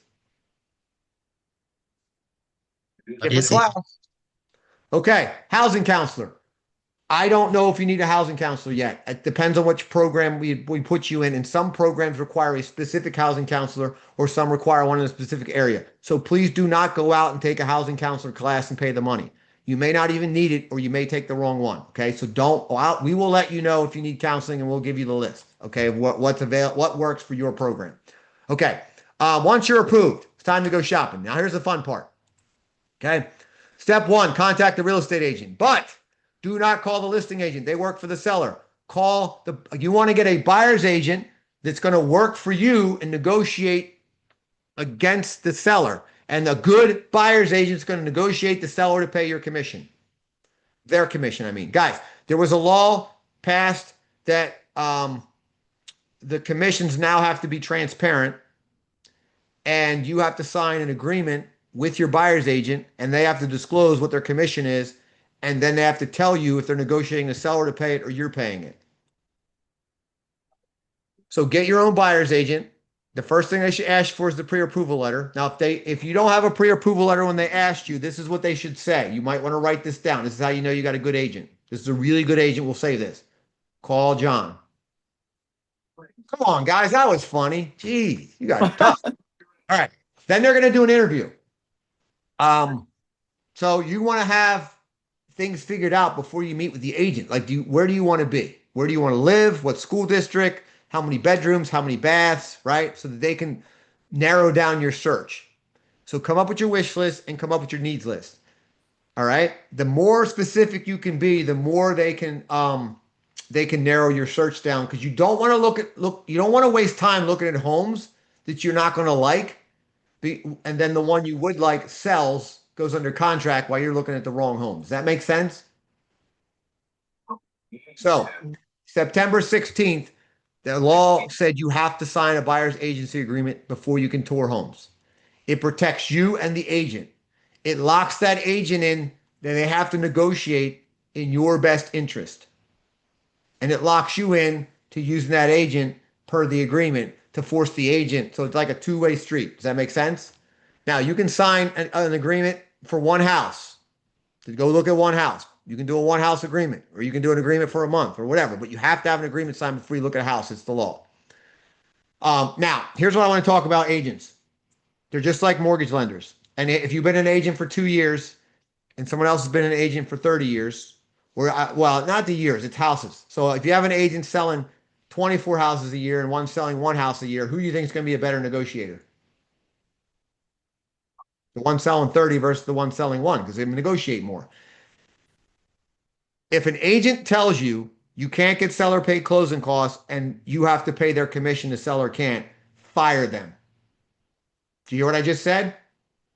Mm-hmm. If they tell you you can't get seller paid closing costs and you can't get the seller to pay their commission, you have to pay it, fire them. What they're saying is, I'm not going to negotiate that for you. I'm lazy. Now, are you going to get seller paid closing costs on every deal? No. But could you ask for it? Yes. A good agent will tell you deal by deal. Like they'll say, hey, this one's been on the market for 40 days. If we go in at full price, I think we can get some seller assist. Or, hey, we can get seller assist, but we got to get the seller full price. So it's listed at $350. If you need 10 grand in seller assist, we need to offer $360. Ask for the 10 back, so they'll net $350. They're going to tell you how to negotiate to get it. They're not going to blanketly tell you you can't get it. That's basically saying they don't want to do any work, in my opinion. All right. So once you get the meeting, they understand what you're looking for. You want to do a search. They're going to set you up on their secret MLS search site. The good news about that is you'll get instant updates. I don't recommend searching on Realtor.com or Zillow. They're a garbage, and they are in business for one reason only. Realtor.com and Zillow are in business for one reason only. You know what it is? To sell ads. Do you know how you become a Zillow Premier agent? You know what the requirements are? You pay them money. You could be brand new, never sold a house, and you can be listed as a Zillow Premier agent as long as you pay them the money. You guys know that? How ridiculous is that? 35 miles southeast. Right. Do not go on Zillow or Realtor.com. Get set up inside the MLS so you get live real-time updates and nobody's trying to trick you into using a certain lender or agent that has zero experience and just pays them money to be on there. Okay. Yeah. Remember, I said nobody does anything for free. Everyone's got an angle. So Zillow and Realtor.com get paid a lot of money by these people to be put on whatever house you're looking at as the experienced go-to person. All right. So find a property, negotiate with the sellers. This is where your realtor owns the money. You want a master negotiator because how well they negotiate determines how well your deal is structured. Okay. So they're going to look at what's the average sales price in the area. They're going to look at what condition this home is, what repairs or improvements it's going to need. Are there homes available at a more desirable price, right? How long has the home been on the market? If it's been on the market 30 days or less, are they going to really negotiate with you? Probably not. If it's been on the market closer to 60, they're going to be more negotiable because it's been sitting. As the sales price from reduced, that tells you it hasn't moved and they need to move it and they're willing to negotiate. That's a good thing. If it hasn't been reduced yet and it's been on the market less than 30 days, they're probably not going to negotiate very much. Is the seller considering other offers? Sometimes a hot house in a hot price point comes up and you get one chance. So you go in with your best offer. Now here's a strategy. If let's say the house is listed at 350, your realtor says it's probably going to go at 370. And you're saying, all right, I want to go 372 to make it. You can do an escalation clause. You can go in at 365 with an escalation clause up to 372. So you're not going right in at 372. It's basically saying if anyone comes in higher than you, you will automatically go higher than them by whatever, $1,000 up to 372. That's a little tricky strategy. So you don't have to go right in at the 372. Anyone ever heard of that strategy? It's called an escalation clause. A good realtor may suggest that. All right, the loan process.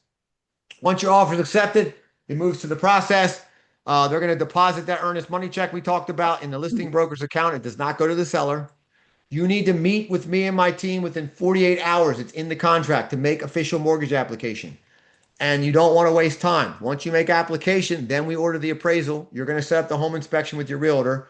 We're going to work on getting you a homeowner's insurance quote. We got to pick a title or attorney that's going to do a title search on you, the seller, and the property, and they're going to schedule the closing for the day the contract says. All that happens within, 72 hours. That's why but nothing can happen until you make applications. You've got to do it right away. The loan goes to underwriting for the approval. When it comes out of underwriting, you get a commitment. Any items you need go back to the underwriter for the clear to close. And then this is important. You want to schedule a final walkthrough 24 to 48 hours before closing to make sure the house is in the same condition you agreed to buy it. And if you negotiate any repairs, you're trying to make sure the repairs are done. You go to settlement, you sign your documents, and ownership is transferred. You leave with the keys. You did it. You own the house. Welcome to the neighborhood. That's where every one of you can be. I will get you there. Me and my team. I promise you, if you work with us, we will work with you. I don't care if it's 30 days or 3 years. Just take the first step. I want to be there handing you the keys to your new home and then send you an invite a week later to the Wealth Builder Workshop. That's where I want to be for every one of you. If you want to be there, let's take the next step. What do you have to do? Take action. You can call us. Clinton's in the office right now working while I'm doing this. You can do the online application. You can email us, or you guys can go schedule your own appointment. So I'll put this in the chat, and then I'm going to open it up for a Q&A. I apologize I went over. Hopefully it was worth it for you guys. And as I said, you all will get a copy of the recording. Put in the scheduling link so you can just click it from the, then I'll open it up for the Q&A. I just want to put this link in here so it's clickable for you guys. Parasitic infection or acid. Don't change or stop with the treatments without confidence in your doctor. Okay. All right, guys. Let's open it up for Q&A. Jump on the mic or put it in the chat. Let me know what you got. Mr. John, what's the name of your book again? Your Guide to Buying Your First Home in Delaware. Okay. It's on Amazon if you want to grab it. Okay. All right, so Lovely, I answered your question if you're still on, I hope. She asked what was the minimum credit score. All right, any other questions or anyone have a situation they want to go over with me? You got me live right now. Anything you want to talk about? Investing, the strategy I talked about with that veteran.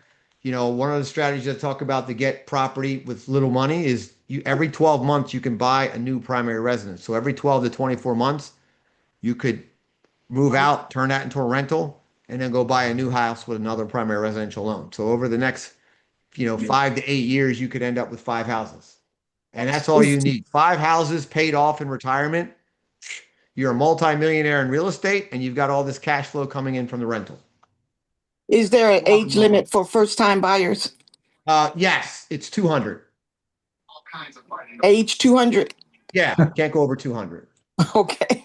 No, there's no age limit. And there's no age limit for mortgages. People are like, well, can you give a 91-year-old a 30-year mortgage? Yeah, I have. I gave one a 30-year mortgage.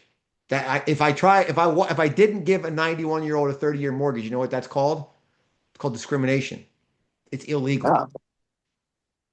And you know why we can give a 91-year-old a 30-year mortgage? You know how many people actually keep a mortgage for 30 years? Most people end up refinancing prior to the 30 years for a lower rate or to pull some cash out or whatever. So yeah, no age restrictions at all. Okay. Thank The only you. thing that has an age restriction is a reverse mortgage, which is a minimum age restriction where you have to be 62. All I right. have a question. Yes, go ahead. Okay, so I've got like two things in collections right now that I'm trying to settle, but they are the amounts they don't go near seven. I would say about for both it would only be like $6,000. So would I Now, who have to? negotiated the settlement? I did because I got a background in finance. Okay. So it was So if like you really a negotiate the settlement, I would negotiate for a deletion with the settlement. deletion. Yeah, tell them you want it, you'll pay it, but you want it deleted after you pay. Yeah, that's what I would. Yeah, I'm gonna definitely do that because Then I've it's like it settled never happened. It'll boost your score like it never happened. Okay, so I'm gonna put that in writing. I'm gonna write that down. Yeah, because that's what I'm doing right now. Like Oh, I'm great. That's awesome. working. Yeah, I'm working with them.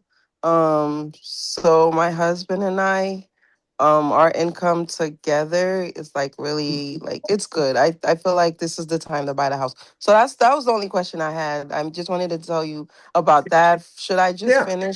Should I just finish that and then Here, call you? I would apply now and get the soft pull and then give Yeah. us your income docs. So then we can start trying to talk about if there's other issues on the credit that could be an issue besides that. And then we can look at your debt to income ratio too. Or you can wait. It's up to you. I'm just like, No, I'll do it. yeah, my I'll do opinion is why not find out everything at once? Yeah. Because if there's other stuff you need to do, you can work on that at the same time versus wait, fix that, and then go, oh crap, now you got to fix this. And now you're waiting longer. Those are the Right? only, I promise you, that's the only problem we have. We don't have nothing else. Okay. Well, great. I mean, it's up to you. If you want to wait for that to be updated, you can. If not, we can do a soft pull now, and then we wouldn't do the hard pull until we verified it got deleted all. Okay. Okay. So I'll have my husband do it now. Okay. Thank Cool. you. Awesome. Yep. Someone asked, can you buy a house under an H-1B work visa? Yes. But there's not every program will allow, but there are programs that will allow you to purchase under an H-1B visa. Okay. So whoever that was, Mr. Anonymous. And then the manufactured home, is it on your site? Yes. I will show you. If you go to loan programs, 125 foot question. you've got the FHA manufactured home specifically if you want to know about buying a manufactured home with an FHA loan. If you're talking about building a brand new manufactured home, that would be a one-time closed construction loan. If you're talking about a mobile home on leased land, then you would click on the mobile homes under leased land. But if you want to start with a generic manufactured home, just click this one. It walks you through, and then it'll link out to each of the different specific programs. That was for Cheryl. Does that answer your question, Cheryl? Yes, you can stand by. Okay, cool. Anyone else have a question? Oh, and looks like Renetta asked about that too. Yeah, okay. It's the Boston's last hotspot.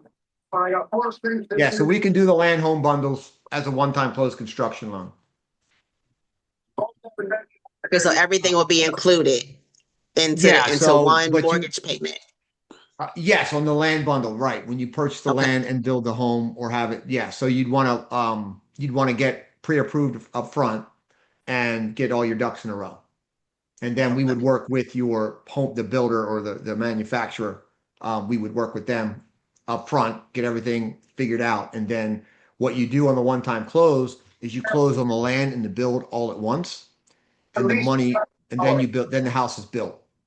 And then after the house is built, that's when you would start making your payments on the loan. So would we have to find the land first, or would you want it, you so guys actually, help us great with that? question.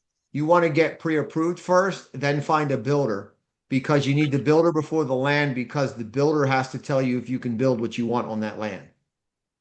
Not every piece of land is buildable, and not every piece will hold the house that you're going to build. Because when you're building on land, you first thing you got to determine is, are you going to be hooking into public utilities, or do you need well and septic? And if you need well and septic, they got to have the well, or be able to tap in with drill a new well. And then they have to determine if the septic system that you're required will fit on that land with the house.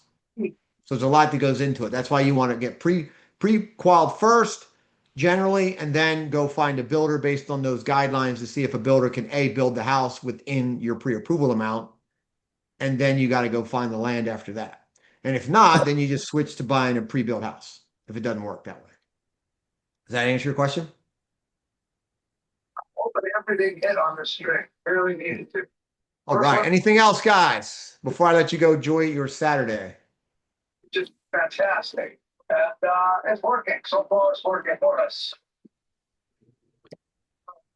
Do you think rates are going to come down anytime soon, or is that would you need a crystal ball for that question? You need a crystal ball. They have come back. If you looked at the chart I showed you, they did come back almost to where the lowest they've been in 3.5 years. So they're pretty good right now. So I would not wait. But like, if the ceasefire doesn't hold and oil spikes up, the rates are going to go right back up and with no notice. So there's no way to know. But if that does get, figured out and eventually there's business back to normal with stuff going through the canal of Hormuz or whatever, I think the long-term trend could be for rates to go lower, but there's too many factors. Like if the price of oil stays high because capacity has been diminished because of the war or anything like that, we may not see rates get any lower. But again, if they were pretty close to a 3.5-year low on the rates already, because they're pretty good. Like some of the first-time homebuyer programs, you're getting a rate in the 5s. So, which is amazing. That's as low as it's been since 2022. So great question. Let's see, Q&A. Any disadvantage of buying a home under a work visa versus waiting until you get a green card? The only advantage is with the green card permanent resident, you can do FHA.